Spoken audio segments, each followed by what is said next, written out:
I never thought I'd wake up in a hospital bed with a judge standing over me holding my sister's purse in one hand and my missing epilepsy medication in the other. 3 months earlier, when Madison first started taking my pills, our parents called me selfish for not sharing. They said I was using my condition to get attention. But as I lay there with IV lines in my arms, watching the judge's face turn from concern to fury, I knew everything was about to change. The morning everything started, I was deep in concentration, designing a website for a local bakery called Sweet Sunrise. My fingers moved across the keyboard with practiced ease, adjusting the color palette to match their signature lavender macarons when the doorbell rang. The sound cut through my focus like a knife through butter. The postal worker handed me a certified letter that required my signature. My hands trembled slightly as I signed, recognizing the law firm's name printed in elegant script across the envelope. Ashford & Associates had managed my grandmother Dorothy's affairs for decades. I settled back at my desk and carefully opened the envelope. The letter inside was formal, typed on cream-colored paper that felt expensive between my fingers. Grandma Dorothy had passed away 6 weeks ago, and now her estate was ready for distribution. The hearing was scheduled for next month at the county courthouse. What caught my breath wasn't just the notification of the hearing, it was the second paragraph that made me read twice to make sure I understood correctly. Grandma had left behind far more than anyone in our family had expected, nearly $2 million in investments, her Victorian house in Savannah with its wraparound porch and century-old magnolia trees, and most intriguingly specific instructions that the estate be divided based on who had shown true character. I leaned back in my chair, memories of Grandma flooding my mind. She'd always been mysterious about her finances, living modestly despite hints of hidden wealth. Her idea of showing true character could mean anything, knowing her unconventional wisdom. My epilepsy medication alarm chimed from my phone, bringing me back to the present. I walked to the kitchen and opened my weekly pill organizer, each compartment carefully labeled with days and times. The white tablets inside represented 5 years of successfully managed epilepsy. Working from home as a freelance graphic designer had given me the flexibility to accommodate my condition without the stress of commuting or rigid office hours. I'd just swallowed my noon dose when my phone buzzed. Madison's name flashed on the screen. My younger sister rarely called unless she needed something. "Did you get the letter?" Her voice was breathless, excited in a way that immediately put me on edge. "Just opened it," I replied, returning to my computer. "I'm coming over. We need to talk strategy." Before I could protest, she'd hung up. Madison's definition of strategy usually involved her getting the maximum benefit from any situation. Her third business venture, a boutique fitness studio, had collapsed just 2 months ago, leaving her in significant debt. I suspected the timing of Grandma's estate hearing seemed like divine intervention to her. Within an hour, my doorbell rang again. Madison stood on my doorstep, her designer sunglasses pushed up into her perfectly highlighted hair. Despite her recent business failure, she still dressed like success was just around the corner. $2 million, Jody," she said, breezing past me into my apartment. "Can you believe Grandma was sitting on that kind of money?" She headed straight for my kitchen, helping herself to the organic juice I'd bought earlier. Her eyes swept across my counter, taking inventory like she always did. They landed on my pill organizer, still sitting next to the sink. "What are all these?" She picked up the container, examining it with unusual interest. "My anti-seizure medication. You know I have epilepsy, Madison." She opened Thursday's compartment, rolling one of the white pills between her fingers. "These look expensive. What do they do exactly?" Something in her tone made me uncomfortable. I reached for the organizer, but she moved it away, still studying the pills. "They prevent seizures. Without them, I could have a grand mal seizure that could be fatal." I kept my voice steady, but her intense interest was concerning. "Do they have any other effects? Like, do they make you feel calm or focused?" "That's not what they're for. They're specifically formulated for epilepsy." I finally managed to take the organizer from her hands and return it to its spot. Madison's eyes followed the container. "Must be nice having good insurance. These pharmaceutical companies make a fortune off people's problems." We spent the next hour discussing Grandma's estate, but Madison seemed distracted. She kept glancing at my kitchen counter, and twice I caught her staring at my pill organizer. When she finally left, claiming she had a yoga class to teach, I felt an unexplainable unease. That evening, as I prepared for bed, I reached for my pill organizer to take my night dose. Thursday and Friday's evening compartments were empty. My blood ran cold. I specifically remembered filling the entire week on Sunday, my routine for the past 5 years. I searched the counter, the floor, even the garbage disposal, thinking maybe I'd knocked them out somehow. Nothing. Those pills didn't just disappear. As I stood in my kitchen, the realization hit me like ice water. Madison's unusual interest, her questions about the effects, the way she'd handled my medication. My own sister had stolen my anti-seizure medication. The betrayal stung, but the fear hit harder. Missing doses could trigger breakthrough seizures. I'd have to call Dr. Brennan in the morning for an emergency refill and hope my insurance wouldn't flag it. As I lay in bed that night, I couldn't stop thinking about Madison's calculating expression as she'd studied my pills. This was only the beginning. The next morning arrived with an insistent pounding on my door. I'd barely slept, worry about my missing medication mixing with disbelief over Madison's theft. Through the peephole, I saw not just Madison, but our parents standing on my doorstep. My stomach dropped. A family ambush before 9 in the morning never meant anything good. I opened the door to find Madison looking remarkably refreshed for someone who'd stolen medication the day before. Mom stood beside her, arms crossed in that familiar stance that meant she'd already chosen a side. Dad lingered behind them, checking his phone but clearly present for whatever intervention they'd planned. "We need to talk," Mom announced, pushing past me into my living room. The others followed, making themselves comfortable on my furniture like they owned the place. Madison sat on my couch, pulling out a small bottle of water from her purse. "I want to be honest with you, Jody. I took those pills yesterday." The casual admission stunned me. I'd expected denials, gaslighting, anything but straightforward confession. "I've been having terrible anxiety." She continued, her voice taking on that victim tone she'd perfected over the years. The stress from closing my studio, the debt, and now Grandma's death. I couldn't sleep, couldn't think straight. I remembered reading that some seizure medications help with anxiety. "So you stole from me." My voice came out sharper than intended. Dad finally looked up from his phone. "Stealing is a strong word. She's your sister. She took my prescription medication without permission. What would you call it?" Mom's face hardened. "I'd call it a cry for help from a family member in need. Madison came to us last night, told us everything. She said the pills helped her feel calm for the first time in months." I couldn't believe what I was hearing. Those aren't anxiety medications. They're specifically formulated to prevent seizures.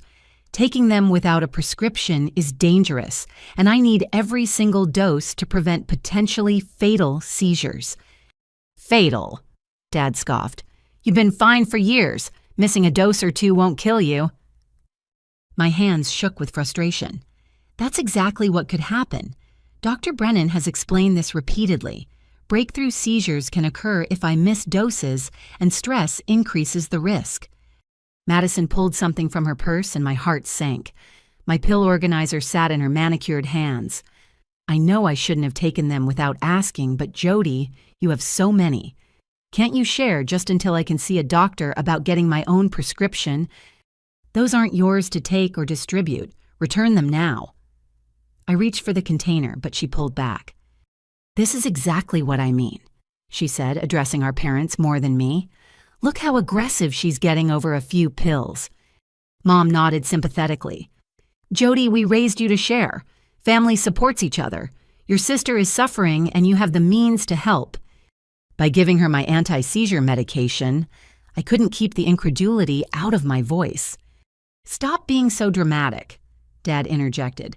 "You make it sound like Madison's asking for a kidney. They're just pills." I watched in horror as Madison opened my weekly organizer and dumped the contents into her purse. The carefully organized doses scattered among her lip gloss and receipts. A week's worth of medication gone in seconds. Madison. I lunged forward, but Mom physically blocked my path. "Let her go," Mom commanded. "She needs this more than you do right now. You can get more from your doctor." "It doesn't work that way. Insurance tracks prescriptions. They'll flag this as suspicious. I could lose my coverage." Panic rose in my chest as I watched Madison zip her purse closed my medication, now hostage to her whims. "Maybe that would teach you some humility," Mom said coldly. "You've hidden behind this condition for years, using it as an excuse to work from home to avoid family gatherings to make yourself special." The accusation hit like a physical blow. I'd structured my entire life around managing my epilepsy, creating a successful career despite my limitations, and they saw it as attention-seeking. "I have a neurological condition," I said, slowly trying to control my voice. "It's documented, diagnosed, and requires daily medication. This isn't about being special. It's about staying alive and functional." Madison stood clutching her purse. "I promise I'll only take what I need. Maybe this will help you realize you're stronger than you think. You don't need to rely on pills so much. You have no medical training to make that assessment." I pulled out my phone. "I'm calling Dr. Brennan. She needs to know about this." "Go ahead," Dad said, heading for the door. "Tell your doctor your family needed help and you refused. See how that looks." They filed out of my apartment, Madison pausing at the threshold. "I really am grateful, Jody. You're saving my life right now, even if you don't see it that way." The door closed, leaving me alone with the devastating realization that my family had just sanctioned medical theft. My hands trembled as I scrolled to Dr. Brennan's number, knowing I'd have to explain the unexplainable, that the people who were supposed to protect me had just put my life at risk for the sake of Madison's self-diagnosed anxiety. I sank onto my couch, the spot still warm from where Madison had sat while planning her theft. The monthly pill organizer on my coffee table sat empty, a monument to family betrayal. As I listened to the phone ring, waiting for Dr. Brennan's office to answer, I wondered how many doses Madison would take before realizing they wouldn't solve her problems. More importantly, I wondered how many doses I could miss before my brain's carefully maintained chemical balance would tip toward disaster. The stress of this confrontation already had my heart racing, a known trigger for breakthrough seizures. The receptionist's voice came through the phone, and I began the humiliating process of explaining why I needed an emergency refill. Outside my window, I watched my family's car disappear down the street, carrying away more than just my medication. They'd taken my trust, my safety net, and any illusion I'd held about their regard for my well-being. This wasn't just theft. It was abandonment, disguised as tough love. Dr. Sarah Brennan's office occupied the third floor of a medical complex downtown. I'd been seeing her for 5 years, ever since my epilepsy diagnosis turned my world upside down.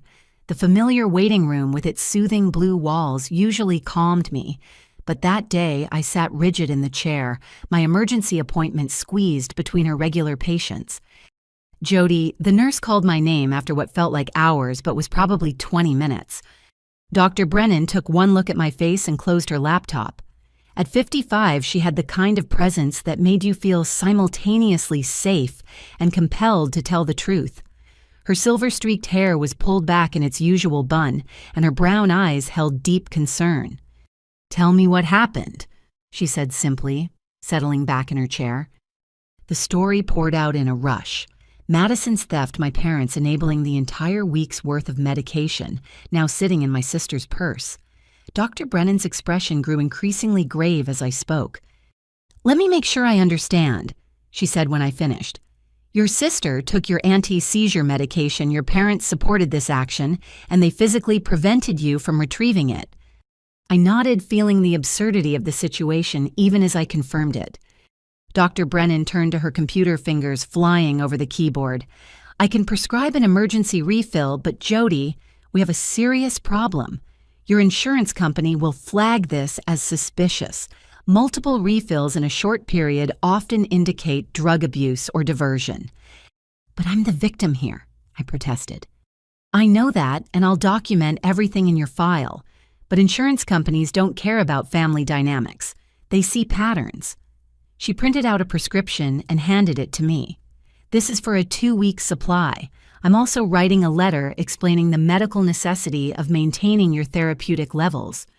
She pulled out a second sheet of letterhead and began writing by hand. Her usual calm demeanor cracked as she wrote, her pen pressing hard enough to indent the paper. "Missing even 2 doses could trigger breakthrough seizures," she said without looking up. "Your sister has no idea what she's playing with. These medications don't work like anxiety pills. They maintain a specific level in your bloodstream that keeps your neural activity stable." I tried to explain that to them. Dr. Brennan set down her pen and looked at me directly. "The stress of family conflict significantly increases your seizure risk. Your brain doesn't distinguish between physical and emotional threats. Both trigger the same neurological response." She handed me the letter, her medical opinion laid out in stark clinical terms. "I'm going to be very direct with you. You need to file a police report." My stomach clenched. Against my sister? Against someone who stole controlled medication. The fact that she's your sister doesn't change the medical reality. If she's taking these pills herself, she could have adverse reactions. If she's selling them, which is more likely given their street value, she's committing a felony. Street value. I'd never thought of my medication in those terms. Anti-seizure medications are increasingly popular as study aids and mood stabilizers on the black market. A month's supply can sell for hundreds of dollars. Dr. Brennan's expression was grim. "Your sister asked about the calming effects, right?" That wasn't casual curiosity. The implications made me feel sick.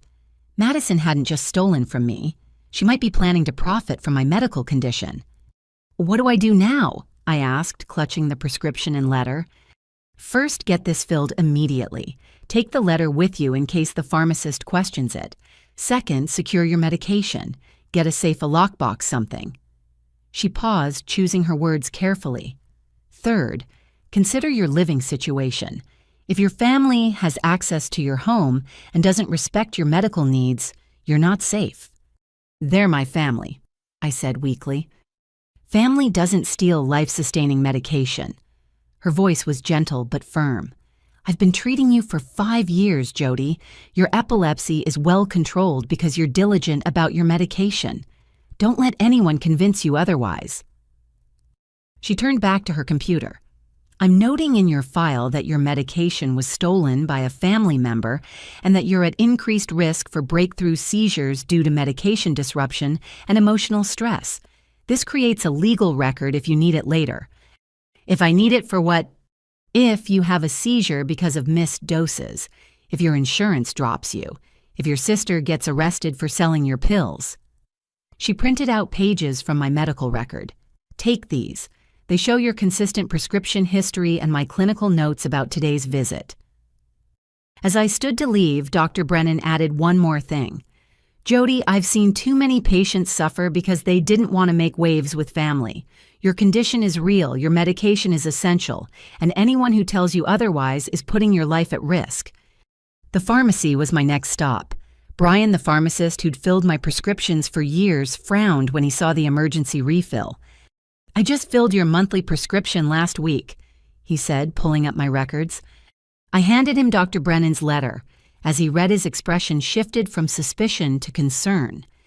"Medication theft is more common than people think," he said quietly. "Usually it's strangers, but family members." He shook his head. "Give me 15 minutes. While waiting, I found a medical supply store on my phone that sold medication safes. The thought of needing to lock up my pills in my own home felt surreal, but Dr. Brennan was right. My trust had been weaponized against me. Brian called me back to the counter with my medication and a printout. "I've documented this fill as an emergency replacement due to theft.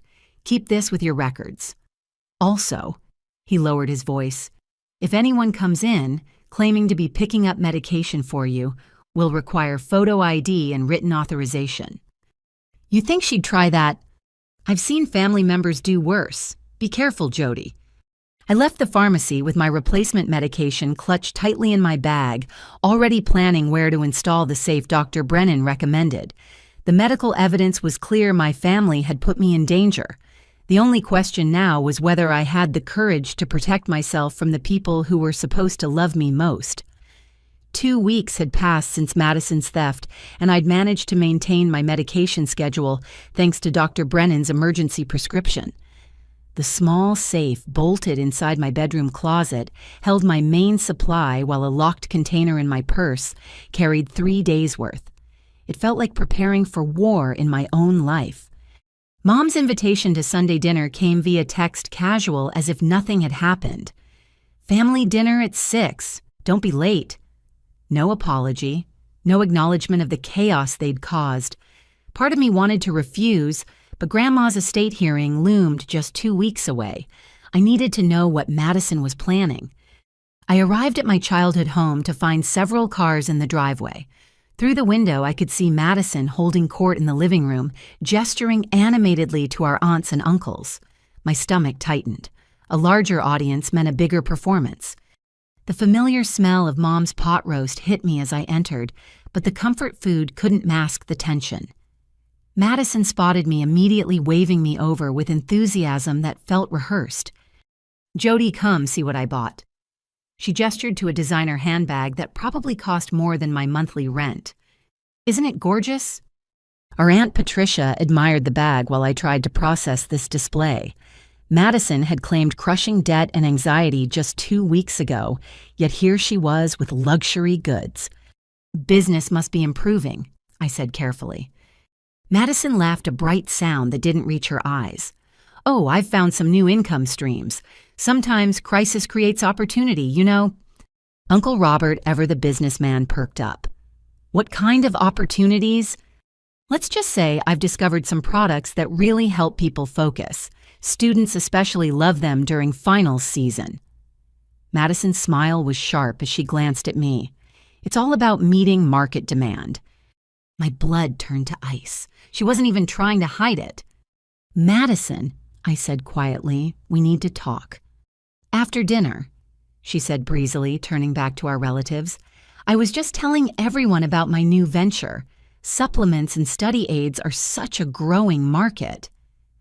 I watched her work the room, charming our family with talk of entrepreneurship and recovery from failure. No one seemed to notice the predatory gleam in her eyes or question where she'd gotten the capital for new ventures after her studio's bankruptcy. During dinner, I picked at my food while Madison regaled the table with stories of satisfied customers and quick profits. Each anecdote felt like another twist of the knife. She was building a business on my stolen medication, and our family was applauding her resourcefulness. "Some of these study aids are amazing," she said, cutting into her roast. "They help with focus, reduce anxiety, and some people say they even help with creative thinking." "Sounds too good to be true," Aunt Patricia commented. "Oh, they're pharmaceutical grade," Madison assured her. "Not some sketchy internet pills. These come from legitimate prescriptions." I set down my fork. "Whose prescriptions?" The table went quiet. Madison's smile never wavered. "People who have excess they don't need. It's like a sharing economy." "That's illegal," I stated flatly. Dad's fork clattered against his plate. "Jody, don't start. Selling prescription medication is a felony, so is obtaining it through theft." Mom's face flushed. "No one stole anything. Family sharing isn't theft." "Then why is Madison selling my seizure medication to college students?" The words hung in the air like a grenade with the pin pulled. Several relatives looked between Madison and me, confusion evident on their faces. Madison's mask finally slipped. "You don't know what you're talking about." "You just described my anti-seizure medication perfectly. The effects you're advertising. Those are the side effects of my specific prescription when taken by people without epilepsy." I pulled out my phone, showing a picture of my pills I'd taken for insurance purposes. "These look familiar." "You're being paranoid," Madison snapped. "Am I? Then empty your purse. Prove you're not carrying my medication." Madison clutched her new designer bag closer. "This is ridiculous. I'm trying to rebuild my life, and you're attacking me over your conspiracy theories." I felt the familiar warning tingle in my hands, the subtle pre-seizure aura I'd learned to recognize. The stress was affecting me exactly as Dr. Brennan had warned. I reached for my emergency medication kept in the locked container in my purse. Madison's eyes tracked my movement. Oh, here we go. She's going to fake a seizure for sympathy. My hands shook as I struggled with the lock combination. The aura was intensifying, my peripheral vision starting to shimmer. Can't even open a simple container, Madison taunted. How disabled are you, really? Someone gasped, but I couldn't tell who. My fingers finally got the combination right, and I quickly took my emergency dose, hoping it would stave off the seizure. Such drama. Madison continued. This is exactly what I mean. She uses this supposed condition to manipulate everyone. Madison, Aunt Patricia's voice was sharp. That's enough. But Madison was on a roll. She's probably not even epileptic. Have any of you actually seen her have a seizure? It's all for attention to make herself special. My vision was stabilizing thanks to the medication, but rage replaced the aura. You want to see my medical records? The EEG results, the neurological scans. Papers can be faked, Madison said dismissively. Doctors will diagnose anything if you pay them enough. I stood my legs unsteady, but my resolve firm. You're selling my medication to students. You admitted it in front of everyone. I have witnesses. Prove it, Madison challenged. That's when she made her crucial mistake. In her agitation, she'd set her purse on the table, and the contents had shifted. Through the open top, several pill bottles were visible. Even from across the table, I could see prescription labels. Uncle Robert saw them too. Madison, those prescriptions. None of them have your name. The room exploded. Madison tried to close her purse, but Aunt Patricia was already reaching for it. Pills scattered across the tablecloth bottles, rolling onto the floor. My medication mixed with others, all bearing different names. I can explain. Madison started, but even our parents looked shaken. I bent to pick up one bottle, my name clearly visible on the label. This is dated last week, my emergency refill. You must have planted that, Madison's voice was shrill. In the purse you've been carrying all evening. Uncle Robert's tone was incredulous. Mom found her voice. Madison, what is all this? It's nothing. Jody's setting me up because she's jealous about the inheritance. But the evidence was overwhelming. Bottles with names our family didn't recognize, pills of different types and colors, far more than any one person would legitimately possess. I looked at my parents. She's been stealing from other epilepsy patients too. This is a drug ring. Dad's face had gone gray. Madison, tell me this isn't true. Madison's response was to grab her purse, shoving pills back inside. I don't have to explain myself to any of you, especially not to her. She pointed at me with venom. This is all her fault. If she'd just shared in the first place, none of this would have happened. She stormed out, leaving chaos in her wake. Mom started to follow, but Dad caught her arm. Let her go, he said quietly. We need to think. I sank back into my chair, the adrenaline crash making me dizzy. Around me, my family tried to process what they'd witnessed. The golden child had just revealed herself as a common drug dealer, and my attention-seeking condition was the source of her inventory. Aunt Patricia touched my shoulder gently. Jody, I'm so sorry. We should have listened. But apologies couldn't undo the weeks of stress, the missed doses, or the knowledge that my sister saw my life-threatening condition as a business opportunity. As sirens wailed in the distance, someone having apparently called the police, I realized this family dinner had destroyed more than just our Sunday tradition. It had shattered the illusion that blood meant anything when money was involved. 3 days after the disastrous family dinner, I sat in my home office staring at a letter that made my hands shake. The insurance company had launched a formal investigation into what they termed unusual prescription patterns. The clinical language couldn't mask the accusation they suspected fraud. The phone rang and I reluctantly answered. The insurance representative's voice was professionally cold. Ms. Matthews, this is Sandra Williams from Integrated Health Insurance. I'm calling regarding your recent prescription claims. I received your letter. I managed my throat dry. Good. Can you explain why you've had multiple refills for the same medication within a 30-day period? I'd rehearsed this explanation, but it still felt surreal. My medication was stolen by a family member. My neurologist, Dr. Brennan, provided documentation and authorized emergency refills. Stolen. Sandra repeated, skepticism dripping from the word. By a family member. My sister, there's a police report. I see. The clicking of keyboard keys filled the pause. Ms. Matthews, are you aware that sharing prescription medication, even with family, constitutes fraud? I didn't share anything. It was stolen. There's a significant difference. From our perspective, family members having access to your medication suggests either negligence in securing controlled substances or voluntary distribution. Her tone sharpened. Have you sold or given away any of your prescribed medication? Absolutely not. I need every dose to prevent seizures. Yet somehow your sister obtained multiple bottles. Can you explain that? The interrogation continued for 20 minutes. Sandra questioned every aspect of my story, from why I hadn't immediately reported the first theft to how Madison knew where I kept my medication. Each question felt designed to trap me into admitting complicity. We'll need additional documentation, Sandra finally said. Medical records, police reports, sworn statements. You have 30 days to provide everything, or we'll terminate your coverage. Terminate. The word hit like a physical blow. For being a crime victim.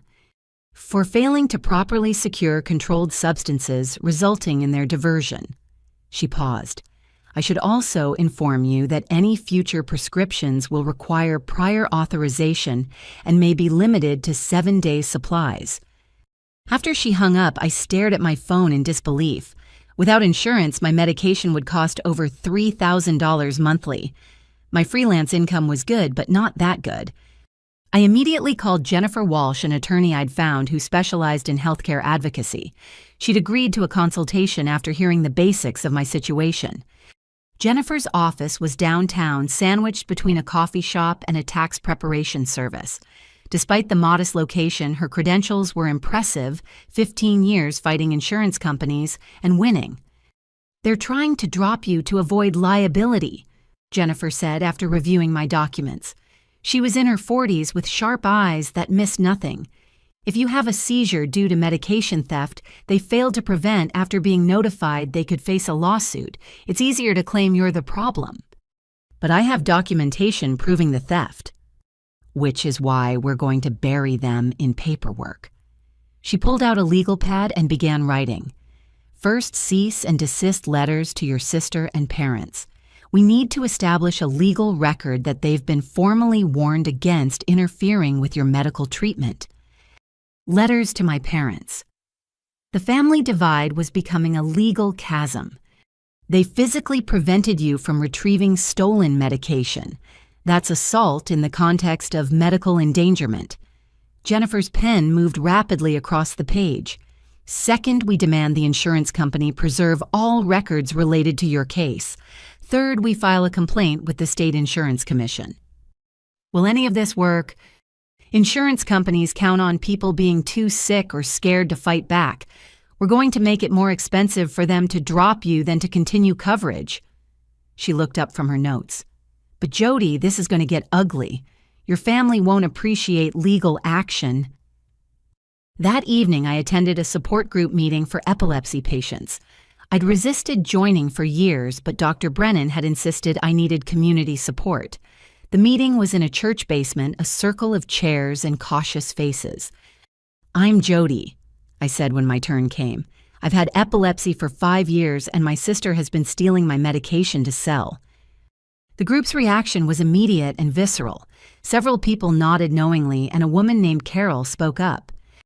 My son did the same thing, started with just a few pills, then entire bottles. I had to get a restraining order. Stories poured out. Family members who saw seizure medication as recreational drugs, insurance companies that punished victims, the impossible choice between family loyalty and medical safety. I wasn't alone in this nightmare. After the meeting, a man named David approached me. He was a paralegal who'd lost his job after missing doses led to a public seizure. Document everything, he advised. Every text, every conversation, every missing pill. The insurance company will try to paint you as an unreliable narrator. Hard evidence is your only defense. The cease and desist letters were delivered 2 days later. The first call came from Mom within an hour. "How dare you threaten us with legal action?" Her voice was shrill. "We're your parents." "Parents who enabled medication theft," I replied, following Jennifer's script. "This is a formal notice to stop interfering with my medical treatment." Interfering? We were trying to help Madison. By stealing my anti-seizure medication. "Mom, she's selling it to college students. This is a crime." "She's your sister. Family doesn't involve lawyers." Family doesn't steal life-saving medication either, yet here we are. Dad called next, his approach different but equally manipulative. "Jody, sweetheart, this has gotten out of hand. Drop the lawyer and we'll make sure Madison returns your pills." It's too late for that. The insurance company is investigating. The police are involved. Madison crossed a line that can't be uncrossed. "You're destroying our family over pills." His voice turned cold. "Is that what Grandma would want for us to be fighting like this, right before her estate distribution?" There it was, the real concern. Not my health, not Madison's criminal behavior, but the money. Grandma wanted character to determine inheritance, I reminded him. I think stealing medication and endangering lives shows plenty of character, just not the kind she'd reward. "You always were too sensitive," he said before hanging up. Jennifer called that evening with an update. "Your insurance company just received our response.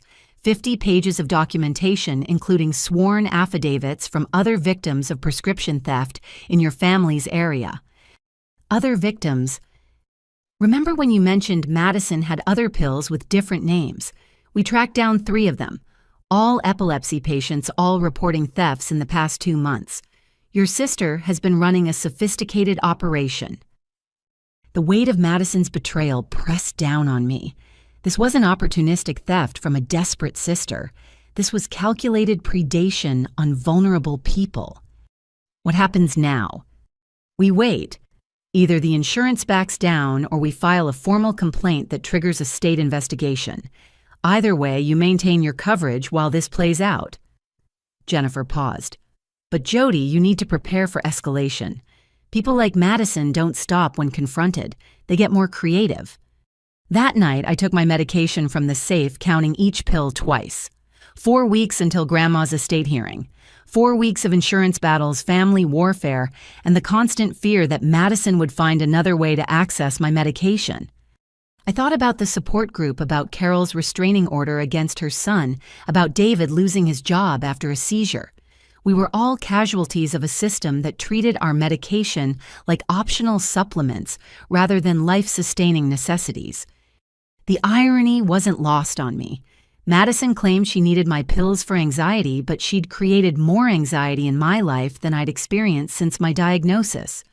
The real sickness wasn't in my neural pathways, but in the family dynamics that prioritized one person's wants over another's needs.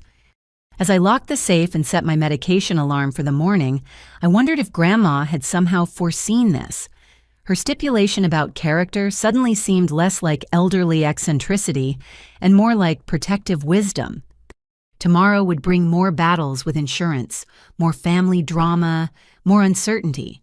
But tonight, I had my medication good legal counsel and the growing realization that sometimes the most dangerous predators share your DNA. The call from Thomas Ashford came on a Tuesday morning while I was reviewing insurance documents with growing despair. His voice was cultured, careful, the sound of old Southern money and older secrets. "Ms. Matthews, I'm calling regarding your grandmother Dorothy's estate. Would you be available for a private meeting this afternoon?" "Private?" I echoed, saving my work. "Is that typical?" "Your grandmother left specific instructions for individual meetings with certain beneficiaries. You're one of them." 3 hours later, I sat in Ashford's office, a space that breathed tradition. Law books lined walnut shelves and oil paintings of stern-faced judges watched from the walls. Ashford himself looked like he'd stepped from another era, silver-haired and impeccably dressed. "Your grandmother was a remarkable woman." He began pouring tea from a china service. Also remarkably observant, she kept detailed records about family members. He pulled out a manila folder thick with papers. Before we discuss the estate, I need to share something regarding your sister, Madison. My stomach tightened. What about her? Dorothy hired a private investigator 3 years ago. She'd noticed certain patterns in Madison's behavior. He adjusted his glasses, consulting the file. Were you aware Madison was arrested twice during college for prescription fraud? The room seemed to tilt. What?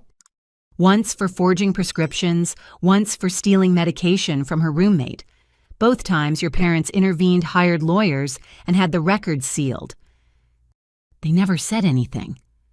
My voice sounded distant to my own ears. They went to considerable lengths to hide it, but your grandmother had resources. He showed me photocopied arrest records, case numbers, even bank statements showing large withdrawals marked Madison legal fees. She knew Madison was stealing medication and said nothing. She was gathering evidence. Your grandmother believed in giving people chances to change, but also in protecting those who might be harmed. He turned to another section of the file. She documented Madison's patterns, befriending people with chronic conditions, gaining access to their medications, then moving on when discovered. There were others before me. At least 5 that Dorothy documented. Diabetes medication, ADHD drugs, anxiety prescriptions. Madison seems to target medications with street value. I thought about the family dinner, the pills scattered across the table. She's still doing it. Your grandmother suspected as much, which brings us to the estate. Ashford closed the file and leaned back. Dorothy's will includes specific provisions about beneficiaries who prey on the vulnerable. Her words, not mine. What kind of provisions? Let's just say character will be thoroughly evaluated. Any beneficiary found to be exploiting family members' medical conditions faces consequences. You're being cryptic, Mr. Ashford.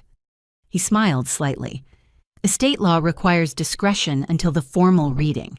However, I'm authorized to investigate each beneficiary's character before distribution. Your grandmother wanted to ensure her legacy didn't enable further harm. Why tell me about Madison's past now? Because you're currently her victim and you deserve to know this isn't your fault. Madison's behavior is a long-established pattern your parents have enabled. He paused. Also because I need your permission to include your current situation in my investigation file. Include it how? Documentation of Madison's ongoing prescription theft, your parents' complicity, the impact on your health and insurance. It's directly relevant to the estate distribution. I signed the permission forms, my mind reeling. All these years my parents had known Madison was a prescription thief and had hidden it. Every family gathering where they'd praised her ambition while criticizing my caution had been a lie. Your grandmother also left something for you. Ashford handed me a sealed envelope.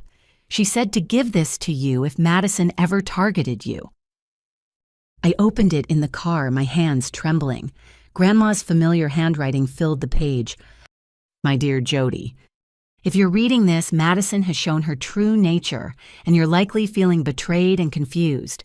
Please know that none of this is your fault. I've watched Madison manipulate our family for years, always taking from those who can least afford to lose. Your parents enable her because facing the truth would mean acknowledging their failure. They choose willful blindness over difficult honesty. I've structured my estate to protect those who protect themselves and others. Stand firm in your truth. Document everything. Don't let family guilt override your safety. Your epilepsy doesn't make you weak, it makes you vigilant. Use that vigilance now. Madison will escalate when cornered, they always do. Be ready. Trust Thomas Ashford. He has my complete confidence and full authority to investigate any claims against the estate. He also has evidence I've collected over the years that may surprise you. Remember, family isn't about blood. It's about who shows up when you need them, who respects your boundaries, who sees your struggles and offers support, not exploitation. Stay strong, my dear one. Justice may move slowly, but it does move. All my love, Grandma Dorothy. I sat in the parking lot crying, not from sadness, but from validation. Grandma had seen it all, documented it all, and planned for it all. She'd known I might need proof that I wasn't crazy, wasn't overreacting, wasn't the problem. My phone buzzed. Madison, of course. Just heard you met with Ashford. What did he tell you? I didn't respond. Jody, we need to coordinate our stories for the hearing, as a family. Still nothing from me. Fine, be that way. But remember, I know things about you too, like how you conveniently developed epilepsy right when you needed to work from home. I screenshot the message, adding it to my growing evidence file. Madison was getting desperate, throwing wild accusations to see what might stick. Another text. Mom says you've hired a lawyer, really, over a few pills. Then, you're going to lose your insurance anyway. Might as well share the meds while you have them. Each message was more incriminating than the last. Madison couldn't help herself. When cornered, she revealed her true nature in writing. I forwarded everything to Jennifer Walsh and wrote a message to Mr. Ashford. Please add these to the investigation file. Madison is escalating. That night, I reread Grandma's letter until I'd memorized every word. She'd called Madison's pattern years ago, even predicting the escalation. It was like having a road map through a minefield written by someone who'd already watched others get blown up. I thought about the other victims Ashford had mentioned. 5 documented cases before me, probably more undiscovered. How many people had suffered seizures, diabetic crises, mental health emergencies because Madison saw their medicine as inventory? The safe in my closet felt less like paranoia now and more like prudence. Grandma's words echoed, "Use that vigilance now." I pulled out a notebook and began writing my own documentation. Every incident, every threat, every stolen pill. If character was the measure for inheritance, I'd make sure the truth about everyone's character was crystal clear. Madison might have our parents' protection, but I had something better, a grandmother who'd seen the truth and prepared for war. The estate hearing was still 3 weeks away, but the real battle had already begun. Mr. Ashford had been right about one thing: Grandma Dorothy was remarkable. Even from beyond the grave, she was still protecting the vulnerable from the predators, even when those predators were her own grandchildren. The pharmacy on 5th Street had become my second home over the years. The familiar fluorescent lights and medicinal smell usually comforted me, but 3 days before the estate hearing, something felt wrong the moment I walked in. Brian, the head pharmacist, caught my eye immediately. His usual friendly demeanor was replaced with grim professionalism as he motioned me to the consultation window. "Jody, we need to talk privately." His voice was low, urgent. My stomach dropped as I followed him to the small consultation room. He closed the door and pulled up security footage on his computer. "This happened 2 hours ago." He pressed play. The black and white footage showed a woman at the prescription counter. Despite the sunglasses and dark wig, I recognized Madison's posture, her designer handbag, the way she gestured while talking. She tried to fill this. Brian handed me a prescription form. My name was on it, but the handwriting was wrong, the dosage doubled, and Dr. Brennan's signature looked like a child's forgery attempt. She forged a prescription. Poorly. Any first-year pharmacy student would catch this. He paused the video as Madison leaned over the counter. But that's not the worst part. Watch. In the footage, the pharmacy technician shook her head, clearly refusing the prescription. Madison's body language shifted from pleading to aggressive. She pulled out something from her purse, my stolen pill bottle from weeks ago, and waved it at the staff. She claimed to be picking up for you, said she had proof she'd done it before. Brian's jaw was tight. When we still refused, she threatened to report us for discrimination against family caregivers. What happened? I called the police. She ran before they arrived, but we have everything on camera. He handed me a police report number. Detective Ross will want to speak with you. I sank into the chair, overwhelmed. Madison had crossed from theft to forgery, from family betrayal to federal crime. There's more, Brian said gently. We ran a system check after this incident. Someone using variations of your information has attempted to fill prescriptions at 4 other pharmacies in the past week. All rejected, but she's getting desperate. variations of my information. Same birthday, slightly different addresses, middle initial instead of full name. Classic signs of prescription fraud. He pulled up a map on his computer showing the pharmacy locations. She's hitting places in a circle around the city, probably hoping to find one that's less vigilant. This could destroy my ability to get medication anywhere, which is why I've already contacted your insurance company with a fraud alert. It protects you, but also means extra verification for every fill going forward.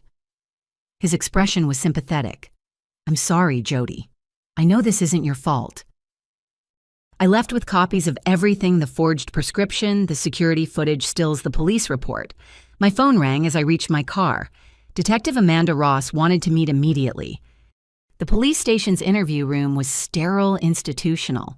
Detective Ross was younger than I'd expected, maybe mid-30s, with keen eyes that missed nothing. Ms. Matthews, what your sister is doing has expanded beyond simple theft.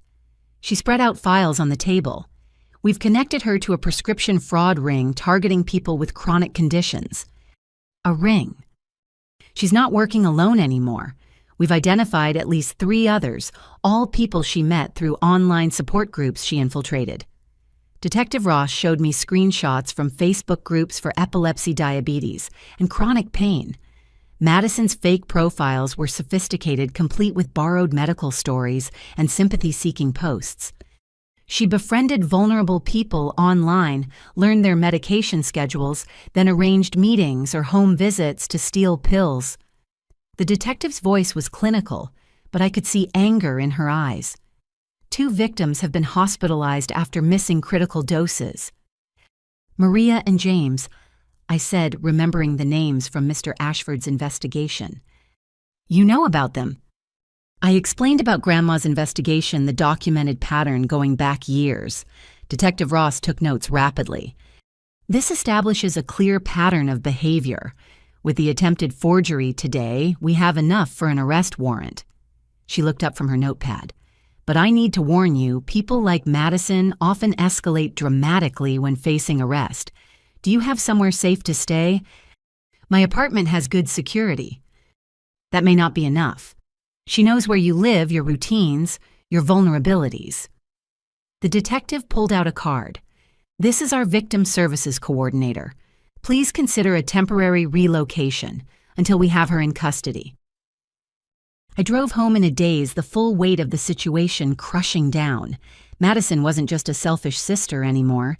She was a calculated predator running a criminal enterprise. My phone had been silent during the police interview. Now it exploded with messages. 17 missed calls from Mom, 12 from Dad, and text after text from unknown numbers. You've ruined everything. Mom, the police came to our house. Dad, this is what happens when you don't share. Unknown. Drop the charges or else. Unknown. You think you're safe in that apartment. Unknown.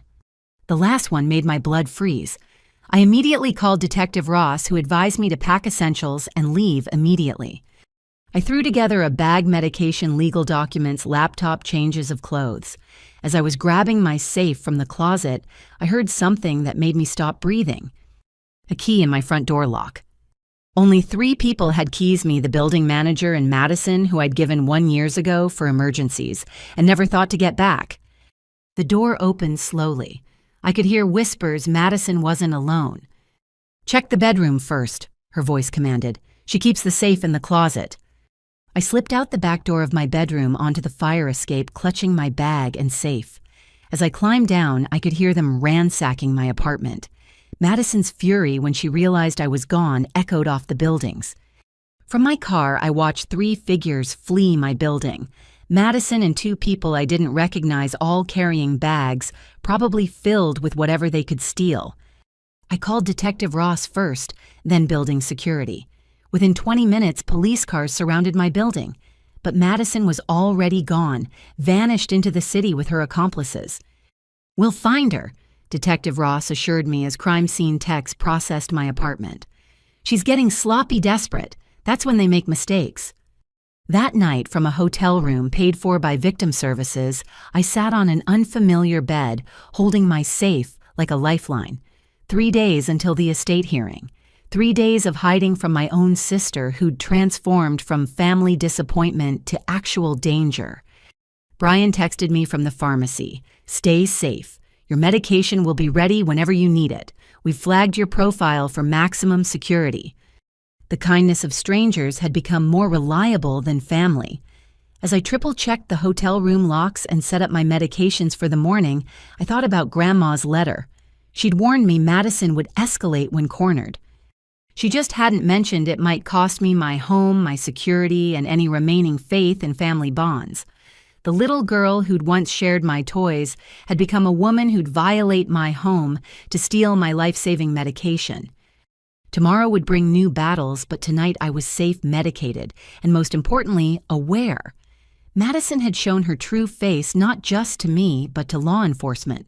The predator had finally become the prey. The call from Dad came at 7 in the evening one night before the estate hearing.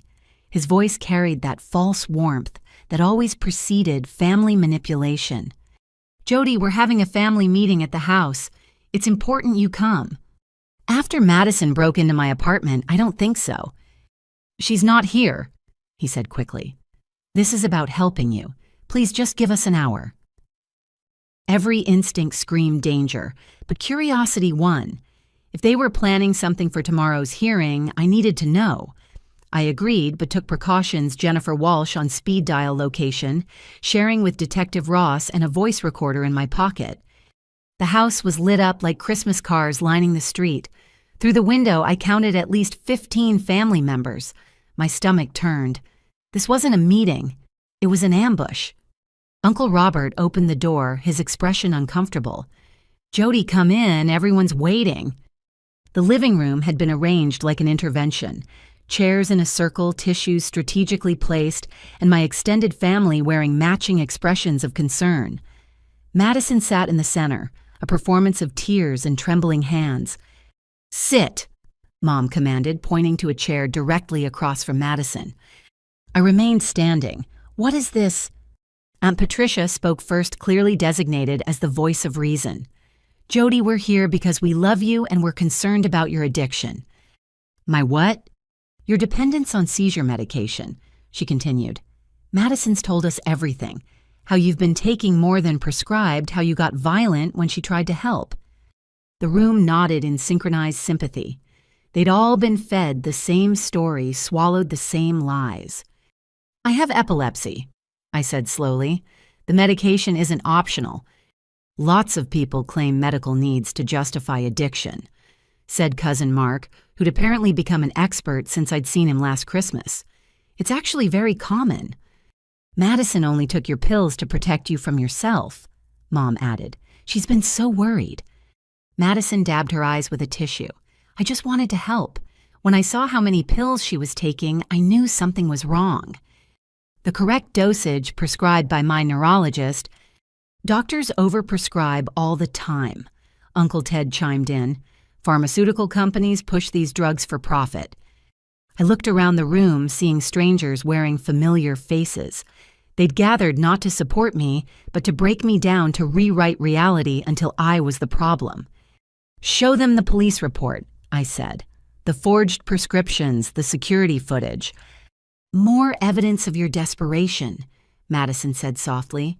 "You've involved the police, lawyers, even poor Mr. Ashford, all because your family tried to help.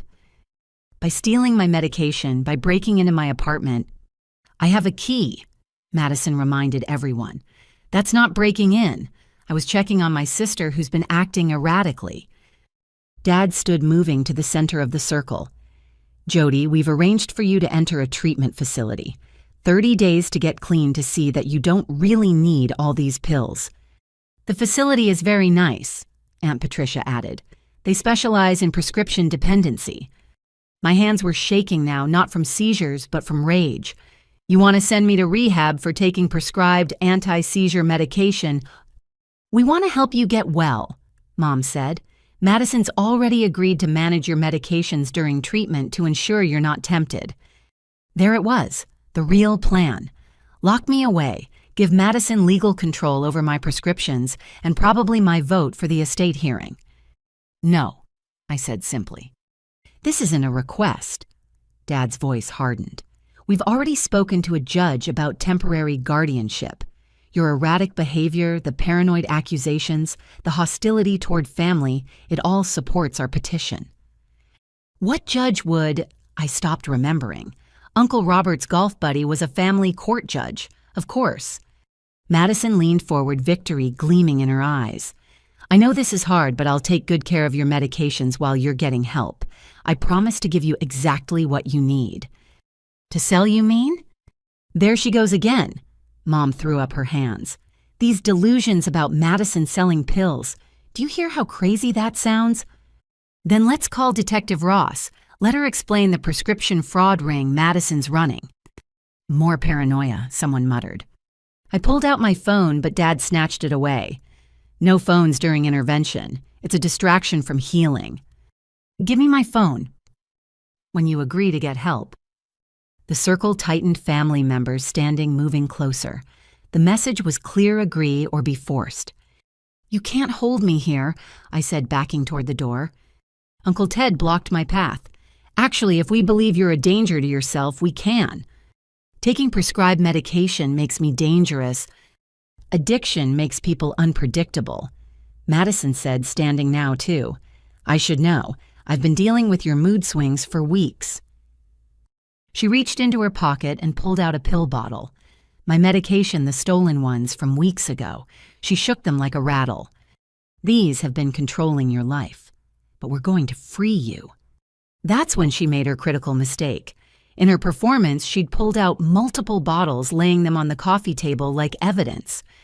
Look how many she hoards, Madison said dramatically. But Cousin Beth, the nurse who defended me at dinner, leaned forward. Madison, these prescriptions all have different names.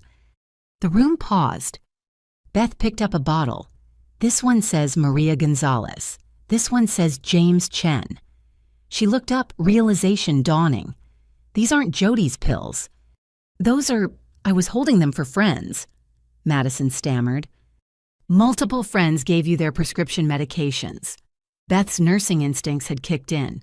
That's illegal and dangerous. You don't understand, Madison started, but Beth was already examining the bottles.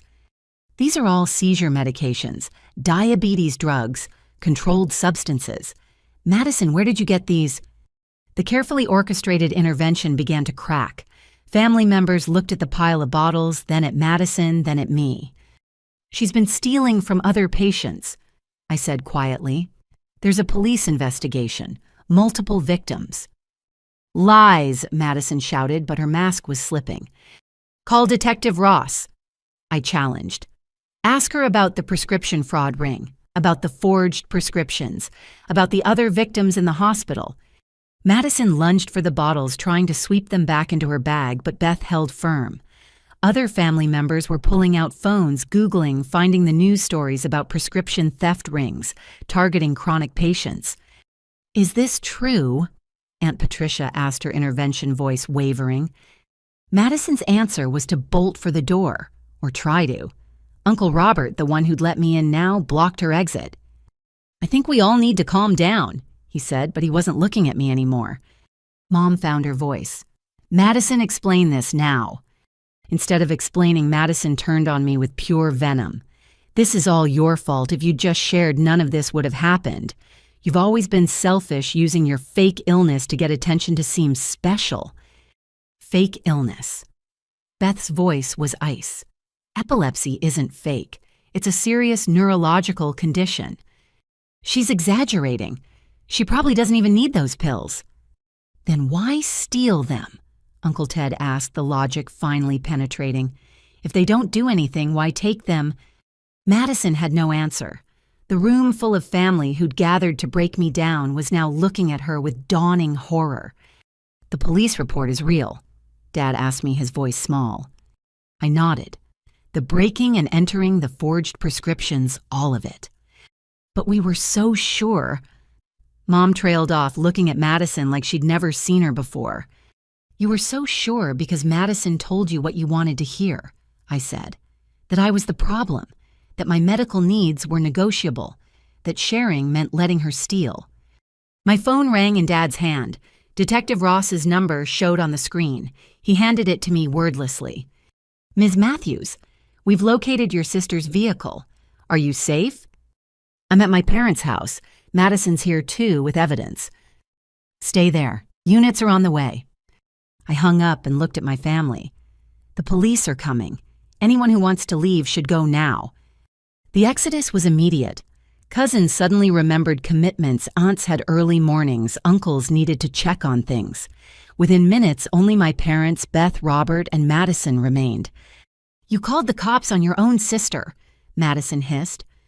"You stole my medication and sold it to students. You broke into my home. You forged prescriptions." I kept my voice steady despite my shaking hands. "You called the cops on yourself." Sirens wailed in the distance, growing closer. Madison made one last attempt to grab the pill bottles from Beth, who simply stepped back and shook her head. "I was trying to help people," Madison said desperately. "Students who needed focus, people who couldn't afford prescriptions. I was doing good." "You were profiting off stolen medication while the real patients suffered," Beth replied. "That's not help. That's exploitation." The sirens were outside now. Through the window, I could see Detective Ross stepping out of an unmarked car, uniformed officers behind her. Madison looked at our parents one last time. "Aren't you going to do something?" But Mom and Dad stood frozen, the weight of their enabling finally crushing down on them. They'd orchestrated an intervention for the wrong daughter, chosen the predator over the prey, and now the consequences were at their door. As Detective Ross entered, I felt no satisfaction, only exhaustion. The family that had gathered to force me into treatment would instead witness Madison's arrest. The intervention had revealed the truth, just not the truth they'd expected. Tomorrow's estate hearing would happen without Madison. Grandma's test of character had been answered before we even reached the courthouse. The vulnerable had been identified, the predators exposed, and justice was finally knocking at the door. Beth caught up with me in the driveway as police processed the scene inside. Her face showed the shell-shocked expression of someone whose worldview had just shattered. "Jody, I'm so sorry. When they called about the intervention, I thought—" She shook her head. "I should have known better." "You figured it out when it mattered," I said, grateful for even delayed support. "Can I buy you coffee away from—" She gestured at the chaos behind us. "All this."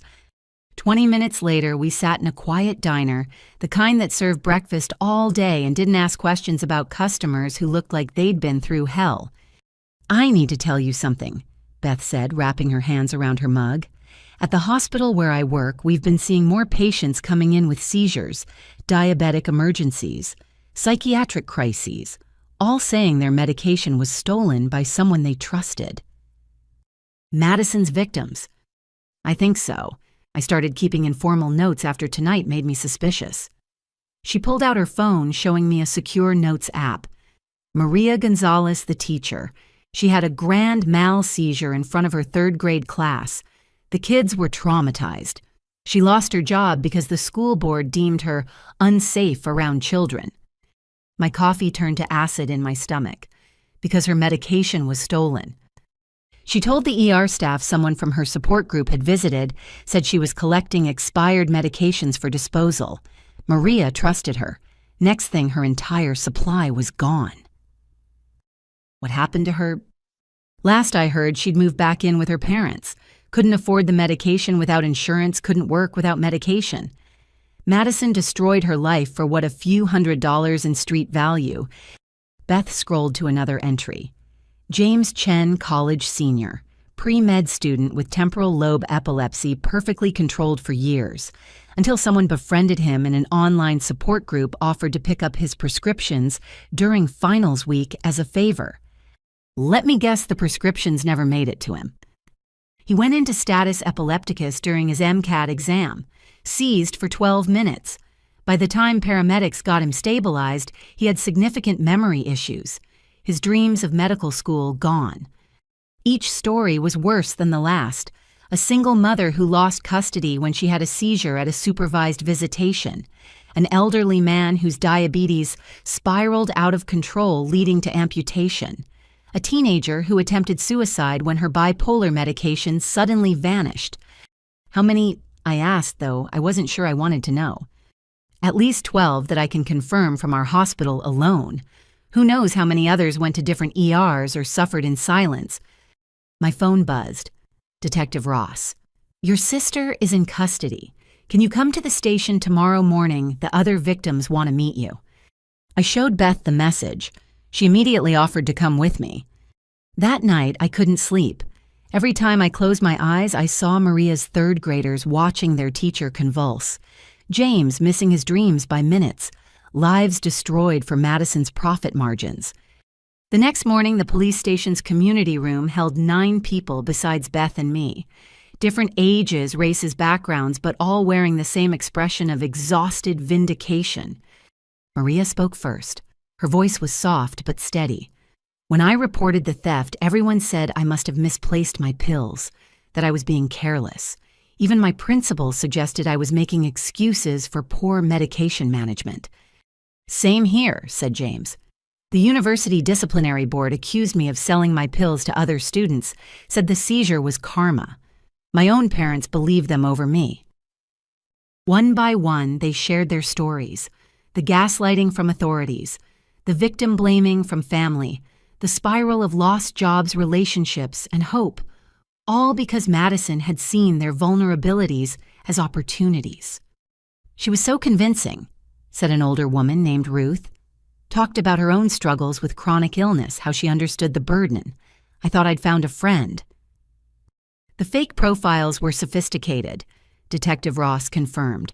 She spent months building trust in online communities before identifying targets, always chose people who were isolated or struggling, less likely to have strong support systems.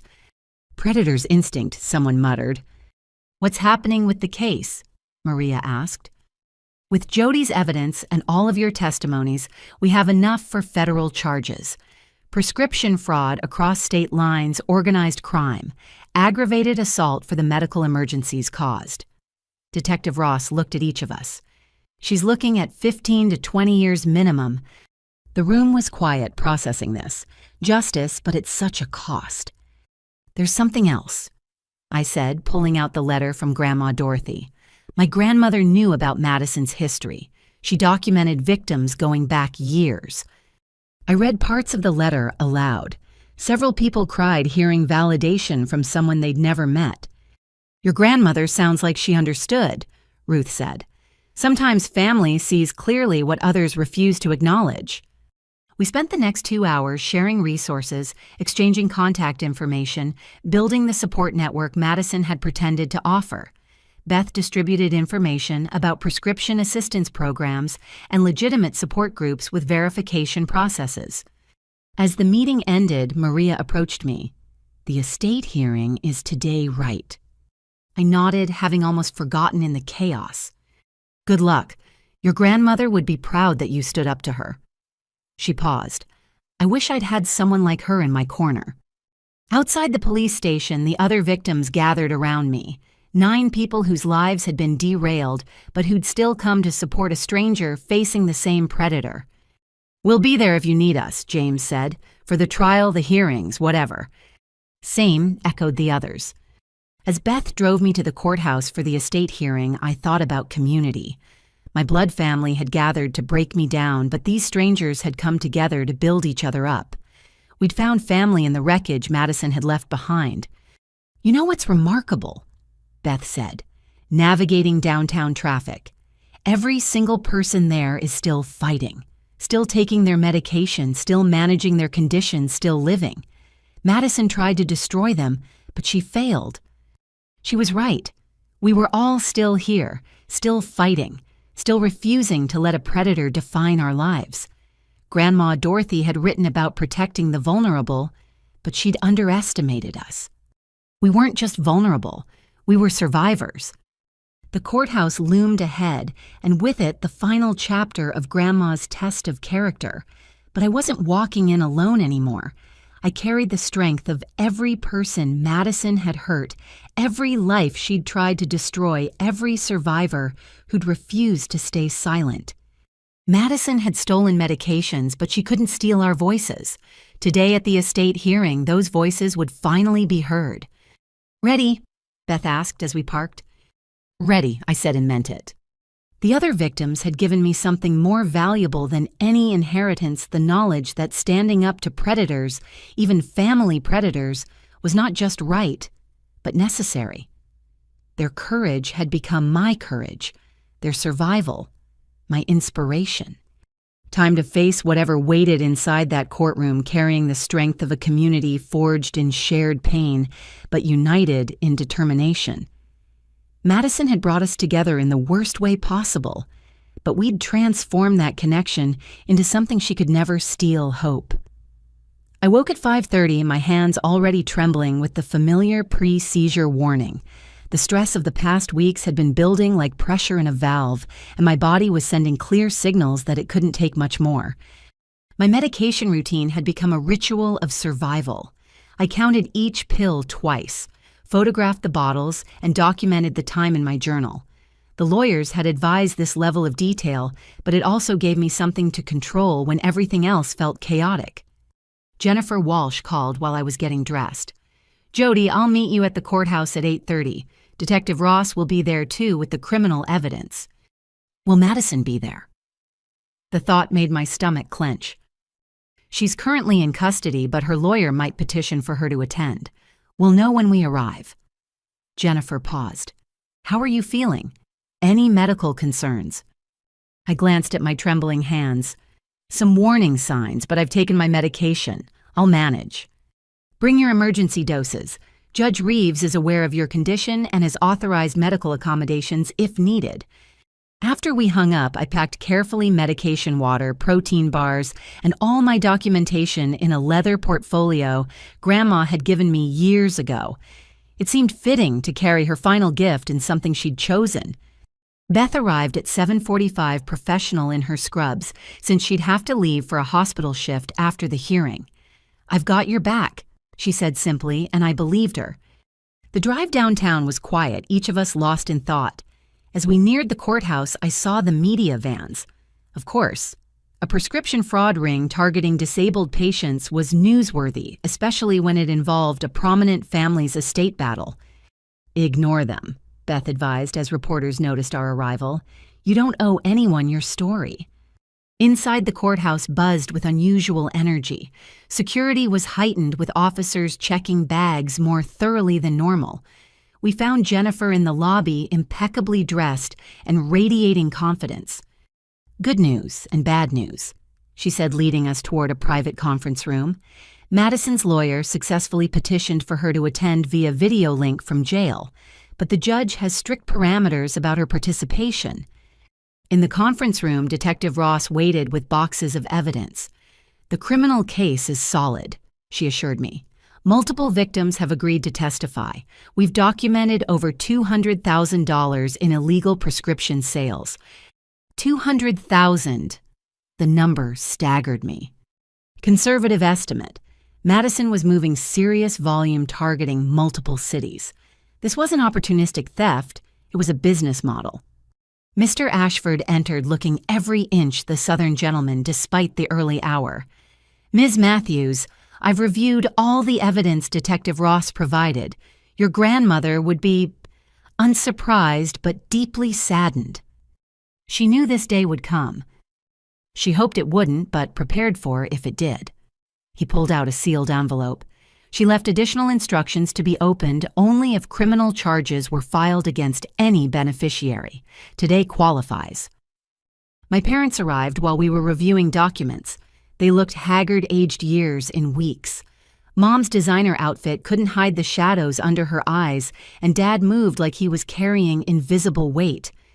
They hesitated when they saw me, uncertainty replacing their usual confidence. The role reversal was stark. They'd always been the ones in control, the ones who knew better. Now they looked lost.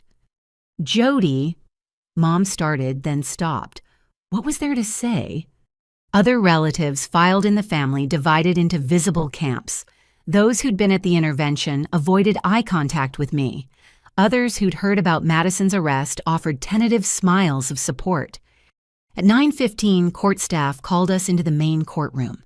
It was smaller than I'd expected, wood-paneled and formal, but not intimidating. Judge Patricia Reeves presided, a woman in her 60s with sharp eyes and an air of absolute authority. This estate matter has taken on additional complexity. She began once everyone was seated. We have criminal charges pending against a beneficiary documentation of systematic theft and medical endangerment of another beneficiary. We'll proceed carefully but thoroughly. A screen on the wall flickered to life, showing Madison in orange jail clothes. Even through the video link, her defiance was palpable.